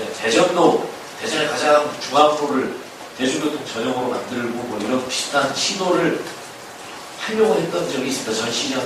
그래서 그러나 그것도 역시 시장이 바뀌고 이렇게 하다 보니까 그 정책이 바로 사장 되어버리는 그런 것들을 겪으면서 좋은 뜻이 있어도 그것이 뭔가 누군가의 리더가 있고 또 시민들이 그걸 받아들이고 여건이 만들어져야 되는 게 아닌가라는 그런 생각을 해봤습니다. 지정된 세 분의 토론은 이 정도로 마치고 오늘 아주 진지하게 들으셨던 여러분들이 같이 참석하고 계시는데 혹시 뭐 발표자나 토론자에게 질문을 하셔도 좋고 아니면은 어떤 의견을 더 말씀해 주시는 것도 좋고 그러니까 자유롭게 손을 들어서 말씀해 주시고 하시면서 어느 누구라고 먼저 하시면서 해주시면 더 저는 토론을 처음 참석하는데요. 예. 법무법인 거인에서 근무하고 있는 양현수 변호사라고 합니다. 저는 오늘 통합과도에 대한 개념 자체가 굉장히 신선하고 그렇다면 통합과도 개념은 상당히 벤치마킹 대상이다 이런 긍정적인 생각을 많이 받아들였는데요. 일단은 우리나라 자체는 뉴욕하고 다르게 어떤 계획 도시로만 도시가 형성된 게 아니기 때문에 이러한 통합과도를 그대로 벤치마킹하기에는 조금 현실적인 한계가 있지 않습니까? 예를 들어서 건물 지역에 있는 건물 구조라든가 등등 이런 부분에 있어서 그 통합과도 부분을 어떻게 적용할 것에 대한 우리나라 현실에 맞는 그런 대안이라든가 대책에 대한 그런 부분이 조금 더 논의가 되어야 되지 않을까라는 생각을 하고요. 그리고 지금 통합과도라는 게 물론 제가 듣기로는 구성원 모두가 그 주인이다라는 뜻으로 들었는데요. 현실적으로 우리나라 같은 경우는 지금 특정 구역 같은 경우는 하루에 특정 시간에만 엄청나게 차가 많이 막히잖아요. 근데 그런 문제를 과연 통합과도를 했을 때 그런 차량 정체 문제를 어떻게 해결을 할 것인가. 예를 들어서 지금 현재 통합과도라는 게 모두가 구성원이라는 얘기, 차량을 소외시킨다는 얘기는 아니지 않습니까? 그렇기 때문에 그러면 그런 특정 시간 정체 문제와 통합과도를 어떻게 연결시키고 그런 문제에 대한 꼭 논의가 있어야 될 것 같고요. 또 하나는 아까 그 통합과도를 얘기하시면서 지금 뉴욕은 어떻게 되는지 모르겠는데 지금 현재 그러한 그 휴식 공간이라든가 그런 것을 이렇게 만들려면 예를 들어서 그 땅이 예를 들어서 국동이나 시립점 이거는 상관이 없겠지만 사유지가 들어갈 경우에는 그 부분에 대해서 어떻게 예를 들어서 그 토지를 뭐 수용한다거나 협의 취득한다거나 뭐 그런 부분이 있어야 되는데 그런 부분에 대한 분쟁이 상당할 거거든요. 특히 우리나라 같은 경우는 어떤 정책을 시행함에 있어서 굉장히 그런 저항이 많은 편이기 때문에 그래서 그러한 설득 과정이 반드시 필요할 텐데 홍보나 교육 부분에 대해서 어떻게 구체적으로 할 것인가. 아까 말씀하신 것처럼 이런 부분들이 시범 사업이 아니고 그 정권이 교체되더라도 연속성을 가지고 이렇게 계속적으로 적용되기 위해서는 어떤 로드맵이 필요할 거라고 생각을 합니다. 그래서 제가 개인적으로 그 공무원분들한테 바라는 것은 예를 들어서 정권이 바꿨을 때 그러한 정책의 연속성을 가지고 펼쳐지기 위해서는 가장 중요한 게 로드맵을 미리 형성해 놓는 거라고 생각합니다. 기본적으로. 그래서 그런 아까 제가 말했던 그런 설득 과정이라든가 그 문제 아니면 우리나라의 그 정체성, 그 통합과로와 정체의 교통 정체 문제를 어떻게 해결할 것인가. 그리고 계획도시가 아닌 그런 부분에 있어서 어떻게 적용할 것인가. 예를 들어서 아까 통합과로가 컴플리트라고 했는데 그게 완벽하게 컴플리트로 갈 것이냐 아니면 좀 병영해서 일부분만 적용을 할 것이냐. 그랬을 때의 장단점 등 이런 부분에 대한 좀 더 논의를 통해서 어떤 로드맵을 좀 형성을 하는 게 필요하지 않을까 생각을 했습니다. 예, 말씀 감사합니다. 질문도 해주시고 여러 가지 좋은 것과 제가 좀 들었습니다. 일단 보시기에도 가로든 이런 쪽에 변호사께서 같이 참여해 주시는 게 저로서 매우 환영하는 바입니다. 환영하는 바입니다. 왜냐하면 모든 부분이 사실은 변호사 법을 다루는 부분도 많고 하기 때문에 외국은 도시계획이나 이런 부분에 많이들 참여하거든요. 우리나라에서는 그렇게 관심을 가지신 분들이 많지 않아서 그동안 조금 그런 분들의 참여가 필요하다 생각했었는데 직접 이 자리에서 참여해 주시고 이렇게 질문도 해주시고 해서 감사드리고 예, 질문하셨던 몇 가지 부분들이 저희들이 고려할 부분이긴 하지만은 사실은 지금 말씀하시는 통합 가로라고 하는 건 하나의 제한적인 이런 방안이 바람직하다라고 하는 어떤 직접인 것을 이야기하신 거지 이것이 이제 실제 적용이 되다 보면 말씀하신 포준관계라든가 권리관계고 나머지 도시 전체적인 교통이나 이런 것도 같이 해결이 돼야겠지만은 여기서 그 부분의 답을 모두가 해결할 수 있는 방안으로서의 이거를 제안하는 것이 아니고 이런 방향성을 도시공간에서 실현시켜가야 하지 않느냐라고 하는 제안으로 일단 받아들여주시는 것이 좋을 것 같고 서울 계획도시 맞습니다. 오래된 역사를 가진 계획도시죠. 이게 옛날 도시 구조에 맞춰진 강북과 60, 70년대, 80년대에 맞춰진 강남과 이런 차이가 있는 거긴 하지만은 어쨌든 그게 계획도시이고 아니고에 의해서 이것이 되고 안 되고의 문제는 아니고 시민과 그 도시를 관리하는 사람 정책가들의 의지가 더 중요한 게 아니라고 생각합니다. 저는 지금 생각하고 고객들의 더 있으신 것 같아요. 질문 너무 많이 해주고 제가 오늘 이렇게 얘기해 주신 거에 답변을 못 드리는데 왜냐하면 저도 아까 서두에 말씀드렸지만 이거는 대안을 갖고 나온 게 아니라 정말 생각이 들어요. 박찬호 상무님께서도 말씀해 주셨고 다양하게 얘기해 주신 것처럼 이게 진짜 우리 현실에 적용이 되려면 굉장히 풀어야 될 문제가 정말 많고 뉴욕의 이제 사례를 제가 보여드리긴 했지만 뉴욕하고 똑같이 하자는 건 아니고 그들이 했던 거를 이제 한번 생각해 보자는 거고 앞으로 이런 것들이 이제 공론화돼서 조금 이제 서로가 생각해 볼 기회가 됐으면 좋겠고 실제 이제 추진에 있어서 제가 이렇게 여러분 이렇게 토론해 주시면서 말씀하다가 생각이 난 건데 저희는 이제 교특회계라고 하는 게 있습니다. 그래서 이렇게 유류, 그러니까 휘발유나 그런 걸 소비하면 그중에 일부가 이제 특별회계로 들어가서 그걸로 고속도로를 간다든지 항공 인프라를 간다든지 그렇게 사용이 되고 있습니다. 예산이 굉장히 많고 근데 특별회계다 보니까 그게 이제 특별회계로 이제 운영하는 것을 OECD나 이제 선진국에서는 좀 그런 것들이 약간은 문제가 있는 문제라서 일몰제를 한다고 계속 말은 있었는데 그 역할이 워낙 중요해서 교특회계가 일몰이 안 되고 있습니다. 근데 만약에 일본은 그렇게 하거든요. 일본은 그런 것들이 일반회계로 들어갑니다. 일반회계로 들어가면 그거를 중앙정부가 지금은 이제 저희가 지자체 도로 같은 거 할 때는 서울시 같은 서울시 예산 측에서 하지만 일본 같은 경우는 그런 굉장히 다양한 인프라 개선이라든지 그런 거에 지자체 내부에 있는 공간에도 중앙정부의 일반회계를 사용해서 하고 있습니다. 우리가 만약에 특별회계가 언제까지 계속 존속이 될지 안 될지 모르겠지만 그런 것들을 좀 유연하게 활용을 할 수 있다면 중앙정부가 어차피 우리 도시와 도시에 사는 사람들 90%는 없고 지방도 많이 네트워크가 구축이 되고 도시 공간을 개선시키는 게 오히려 국민을 위해서 더 바람직하다면 그런 그 회계를 좀 조정을 해서 지자체가 사업을 할 때 정부가 보조하는 것도 필요하지 않을까. 그러면 국토부나 서울시나 일반 지자체도 굉장히 어떤 좋은 동인을 얻게 되지 않을까. 그리고 그 과정에서 그것들을 활용할 수 있는 솔직히 법을 활용하려면 굉장히 많다고 봅니다. 아까 말씀드린 8월부터 이제 보행 직장이동 편의증진법도 시행되고 그리고 벌써 굉장히 많은 것들이 있고 그런 것들 잘 조정을 한다면 법적으로도 지원이 될 수 있죠. 문제는 이제 돈인데 그 돈 같은 것도 우리가 재원도 충분히 활용할 수 있을 만한 그런 것들이 찾아보면 있을 것이다 이렇게 생각을 합니다. 그래서 방법은 이렇게 하나둘씩 만들어가면 가능하십니다.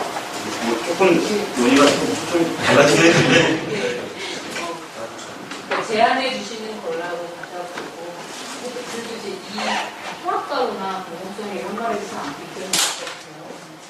근데 우리가 한번 갖고 싶은 거리 만들기 그다음에 대해서 기획하는 게 있는데 그리고 왜 10분간은 지적하셨지만 공공공간이지만 사적 공간으로 사용하고 있던 그런 것들을 공공공간으로 내놓으면서 기존 상인들도 감당할 수 있었고 거기서 이상의 또 한계가 있었거든요. 근데 저는 오히려 통합가로는 그런 면에서는 아까 제가 보기에는 사적 공간이 아니라 공공공간을 이미 공공이 갖고 있는 공간을 재해석하는 그런 걸로 받아들이긴 했거든요. 근데 많이 이제 지적하신 것처럼 뉴욕에서도 그것들이 다양하게 적용될 수 있었습니다.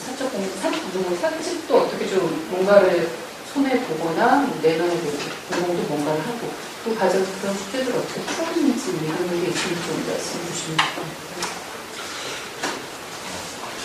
네. 아니, 말씀하시는데 다들 아마 궁금해하시는 부분이 있을 것 같아요. 자세히는 보지 못했습니다. 왜냐하면 이제 저게 소개가 아까 말씀하신 2006년 후반부터 이렇게 준비를 하고 실제로 시작을 한 거는 2007년 후반부터 시작을 했고 그리고 조사를 했고 가시적인 성과가 나오기 시작한 게 2008년부터 나오기 시작했습니다. 그래서 이제 어떻게 보면 이제 막 몇 년 안 된 사업이기도 하고 그렇지만 이제 뉴욕에 가면 보여지니 굉장히 많이 보여지는데 그런 어떤 이제 그 사업 추진의 거버넌스 문제에 대해서 이렇게 해서 그 과정에 있었던 어떤 갈등이라든지 문제에 대해서는 소개된 어떤 자료가 없어서 구체적으로 나한테 자세히 이제 답변을 못 해드리는데 말씀하신 대로 도로가 어떻게 보면 공유지였습니다. 그래서 일단은 그거부터 시작을 했던 것 같습니다. 그래서 말씀하셨겠지만 사유지 부분은 특별히 이제 많이 걸리지는 않고 공유지 중심으로 많이 해결을 하고 그리고 우리도 마찬가지지만 노점장도 굉장히 많은데 그런 사업을 하면서 노점장들과의 갈등 이게 크지 않습니까? 저렇게 이제 좀 강하게 밀어붙이다 보니까 어떤 식으로든 그 갈등이 있었겠지만 그것들을 이제 풀어버렸지 않았을까. 그 내부에 저희 청계천 사업하거나 다른 사업할 때도 굉장히 그런 갈등은 많았겠지만 이게 좀 대규모 사업이다 보니까 묻혀버렸습니다. 그래서 그게 이제 표면하게 안 된 그런 건 있는데 아마 저 사업도 굉장히 많은 갈등이 있었겠지만 일단은 이제 토지 소유에 대한 문제는 많이 피했었고 그 노점상의 문제는 뉴욕은 경찰에 대한 공권력이 워낙 강하니까 어떤 식으로든 해결이 되지 않았을까. 자세한 것들은 제가 모르겠어서 죄송하긴 한데 그거는 아마 또 저희가 미리 이제 사업을 하고 나서 거버넌스를 또 준비하는 게 아니라 이런 사업을 만약 진행하면 그 전에 준비해야 될 문제지 않을까. 질문하신 거에 대한 확실하게 답변하지만 그거는 아마 그런 과정이 있었을 테고 그렇기 때문에 아마 시가 예산을 가지고 뭔가 투입을 하면서 그거에 대한 장점을 이제 나머지 사람들이 설득을 하는 그런 과정이 있지 않았을까 싶은데 아마 잘 아시는 것처럼 우리보다 훨씬 더 주민참여라든가 이렇게 서로 간의 의회라든가 이런 서로의 대화의 기회들이 많이 있어서 그거에 의해서 아마 진행이 됐을 거라고 또 우리처럼 정해지고 모든 게 그냥 일사불란하게 가는 그런 방식이 아니고 또 거기에 반대하면 또 집단하는 반대를 뭔가의 대가를 주면서 이렇게 무마하는 그런 형태로 일이 진행하지 않았기 때문에 아마 그런 면에서 뭔가 있었을 거고 그것이 앞으로 이게 우리나라에 자리 잡기 위해서는 당연히 먼저 검토돼야 또는 우리가 다른 제도에서는 또 그게 어떻게 받아들일 것인지 그것도 배워야 할 거라고 생각이 됩니다. 그것도 혹시 놓치지 말아야 할 부분으로 또 다른 혹시 예. 우리사회 김동현입니다. 그러니까 방향성에 대해서는 이제 모두가 많은 분들이 공감하시는 것 같아서 특별히 저도 찬성하고 있을 때 말씀 안 드리고 방법론에 대해서는 일하지 말라고 하셨는데 저는 방법론 측면에 좀 약간 여쭤보고 싶은 게 있어서 좀 말씀드리는데요. 아까 토론위원분들이 말씀하신 점에 좀 공감하는 부분이 많습니다. 아까 뉴욕 사례를, 물론 이제 그 사례를 그대로 가져오겠다라는 걸 아는 건 알고 있지만, 뉴욕 같은 경우는 굉장히 이제 조닝이 명확하지 않습니까? 뭐, 맨하탄, 업타운 같은 경우는 상류층에 주거적이고, 그 다음에 인사이나 다운타운은 업무지구나 상업지구가 밀집되고, 그 다음에 뭐, 브루클린은 그 빈민가, 이렇게 퀸즈는 이렇게 중산층이 살고 있는 그런 조닝들이 굉장히 명확하다 보니까, 아까 다양한 액티비티가 일어났다고 하셨는데, 그러면 맨하탄 같은 경우는 이제 그러한 업무지구와 상업지구가 밀집되다 보니까 그런 것들이 나타나는데, 우리나라 같은 경우는 CBD가 광화문이나 명동, 그다음에 그 강남 이렇게 4가지 정도밖에 없지 않습니까? 그러니까 그렇게 명확하지 않다라는 측면에서 그거를 그대로 가져올 수 있는지에 대해서 좀 약간 의문이 들고요. 그렇기 때문에 그런 다양한 액티비티가 일어나지 않기 때문에 그런 게 좀 현실적으로 불가능하다는 생각이 들면서 그와 함께 이제 제가 질문 드리고 싶은 게, 단순히 그 도로만 축소를 하는 게 문제가 아니라, 도로만 축소를 하고 보행공간을 늘리는 게 문제가 아니라, 저는 그 가로의 성격이 변화가 돼야 된다고 생각합니다. 그러니까 가로에 뭐 문화공간이 됐건 상업공간이 됐건 그런 시설들이 먼저 들어와야지 사람들이 그 통과도로가 되지 않고 정차할 수 있는 그런 도로가 된다, 성격이 바뀌어야 된다는 건데, 그러면 그 두 개가 어떤 게 먼저 와야 되는지, 아니면 같이 와야 되는지, 그거에 대한 좀 고민을 해볼 필요가 있다고 생각을 하고요. 그러니까 그만큼 서울 같은 경우에는 통과도로가 저는 많다라고 생각을 하거든요, 뉴욕보다는. 두 번째는 이제 차 없는 거리에 대해서는 아까 말씀해 주셨는데, 저도 그 차 없는 거리에 대해서 좀 찬성하는 부분이지만, 차 없는 거리를 하게 되면 거기는 이제 특화거리지 않습니까? 그래서 정면이 전부 다 상업 공간인데, 상업 공간이면은 아무래도 서비스 공간이 굉장히 중요합니다.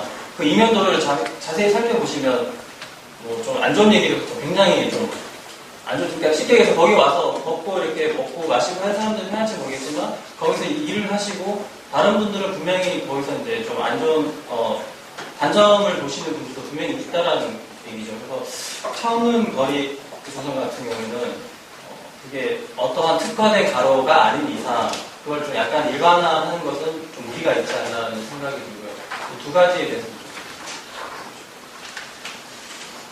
네.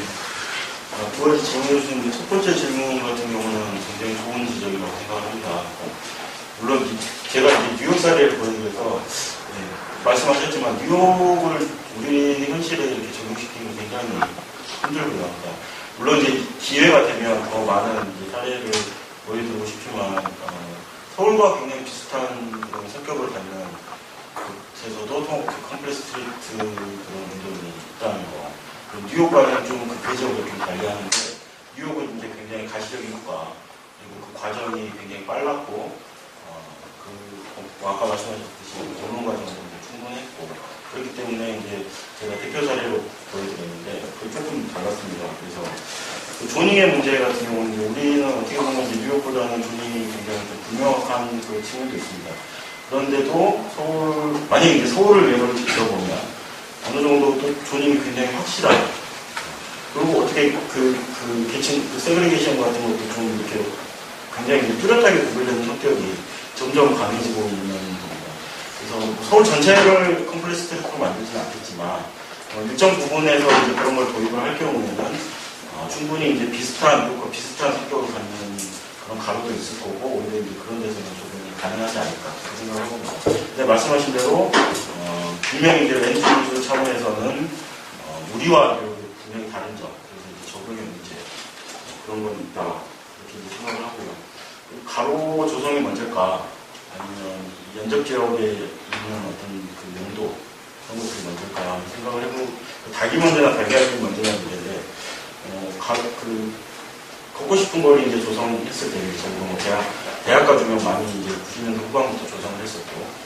최근에 이제 걷고 싶은 거리를 주목받고 있는 이제 신사동 가로수길 같은 거. 거리 조성을 먼저 해서 그게 됐는지.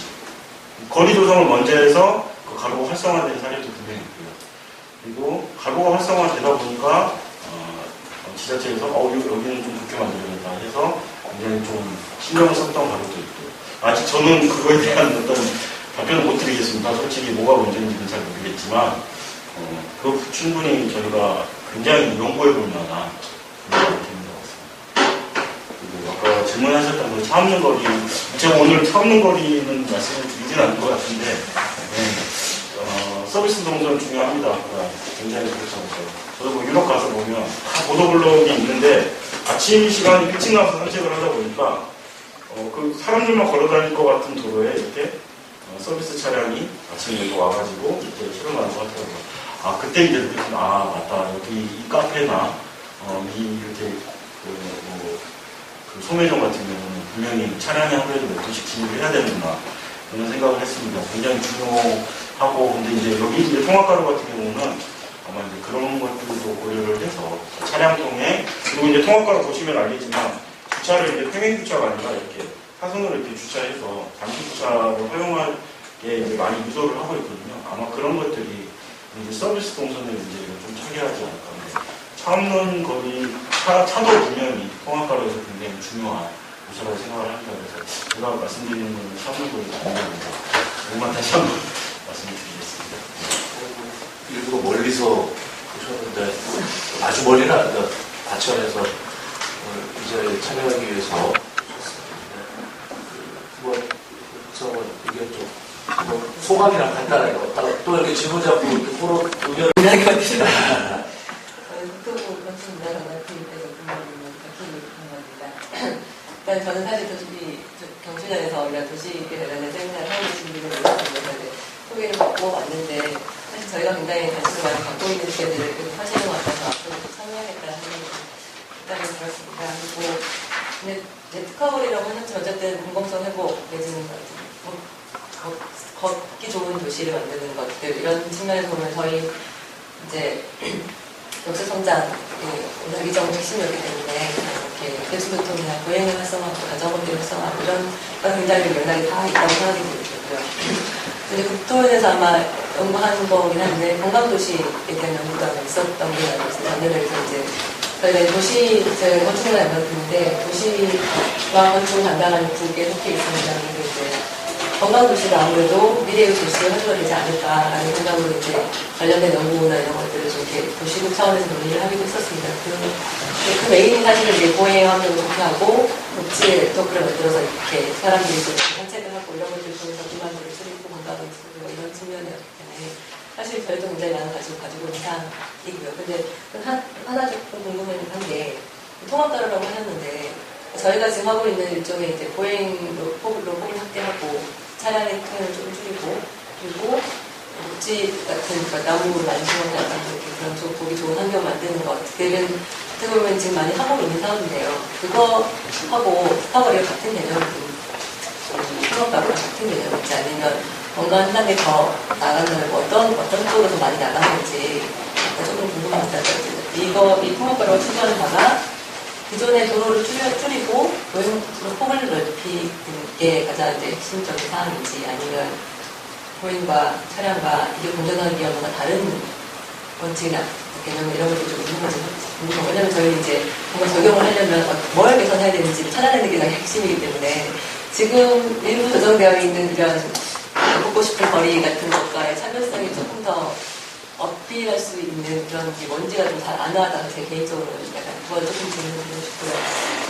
그리고 예산 같은 경우 사실은 일반의 특별회가 그렇게 중요한 거진 않습니다. 그러니까 교통특별회계 있고 그다음에 이제 시군구 포괄구조가 시군구가 정말 필요로 하는 사업 우선적으로 선택해서 이제 스스로 결정해서 할 수 있는 이제 그 광역지역 발전 특별회계라든가 이런 특별회계 현재 상황에서 충분히 수수인 회계들이 좀 있고요. 그리고 일반회계도 저희가 도시재생 사업을 이제 새로 만들려고 하지만 이제 그런 일반회계 사업으로도 저희 만들어서 충분히 지원할 수 있고 그러니까 그런 예산의 문제는 조금 아닌 것 같고 이건 사실 지자체나 시민이 얼마나 이거가 필요로 하다라고 인식을 하느냐의 문제인 것 같습니다. 그리고 그다음에 이제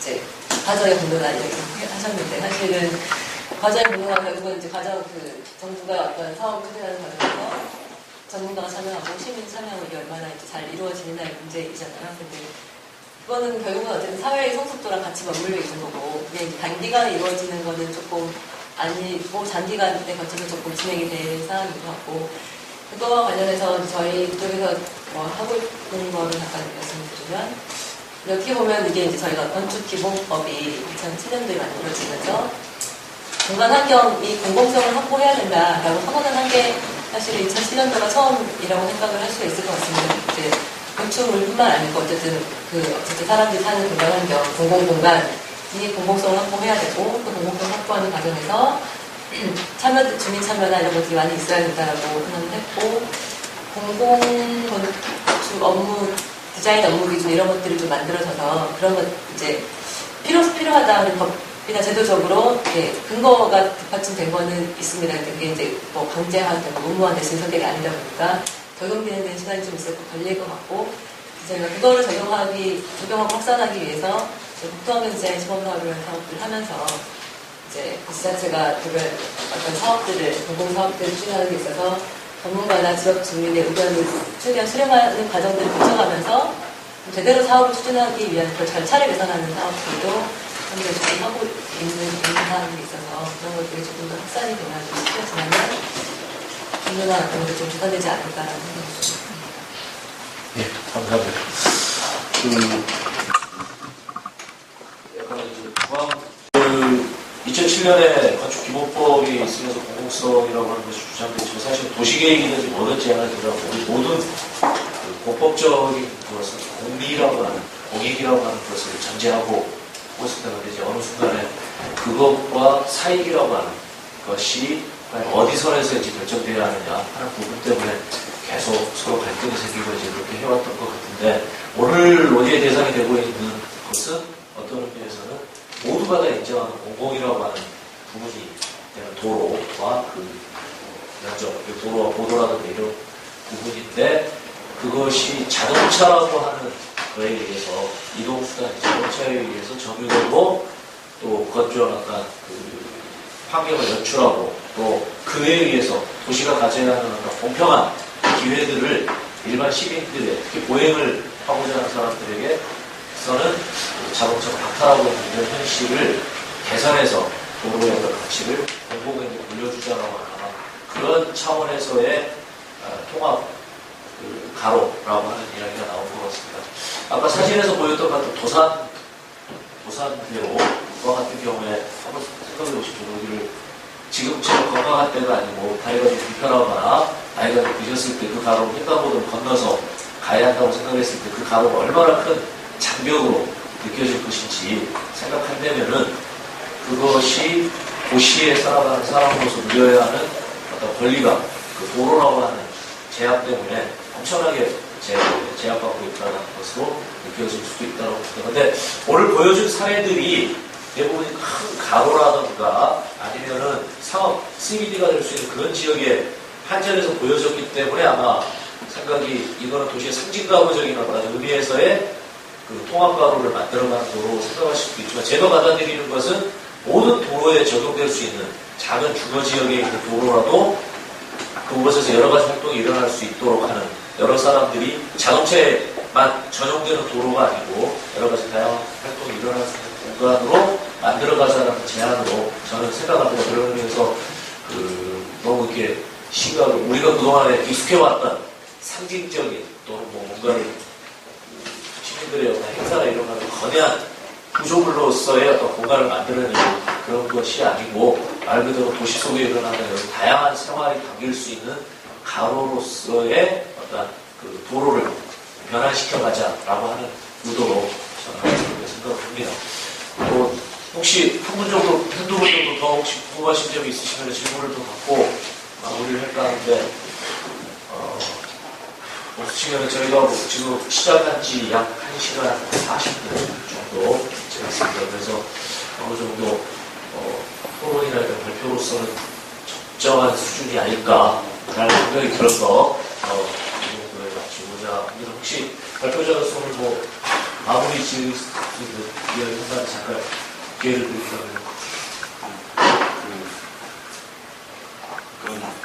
공공성을 회복하자, 가로를 되찾아오자 해 다들 공감을 하셨다는 거에 참 기쁘게 생각합니다.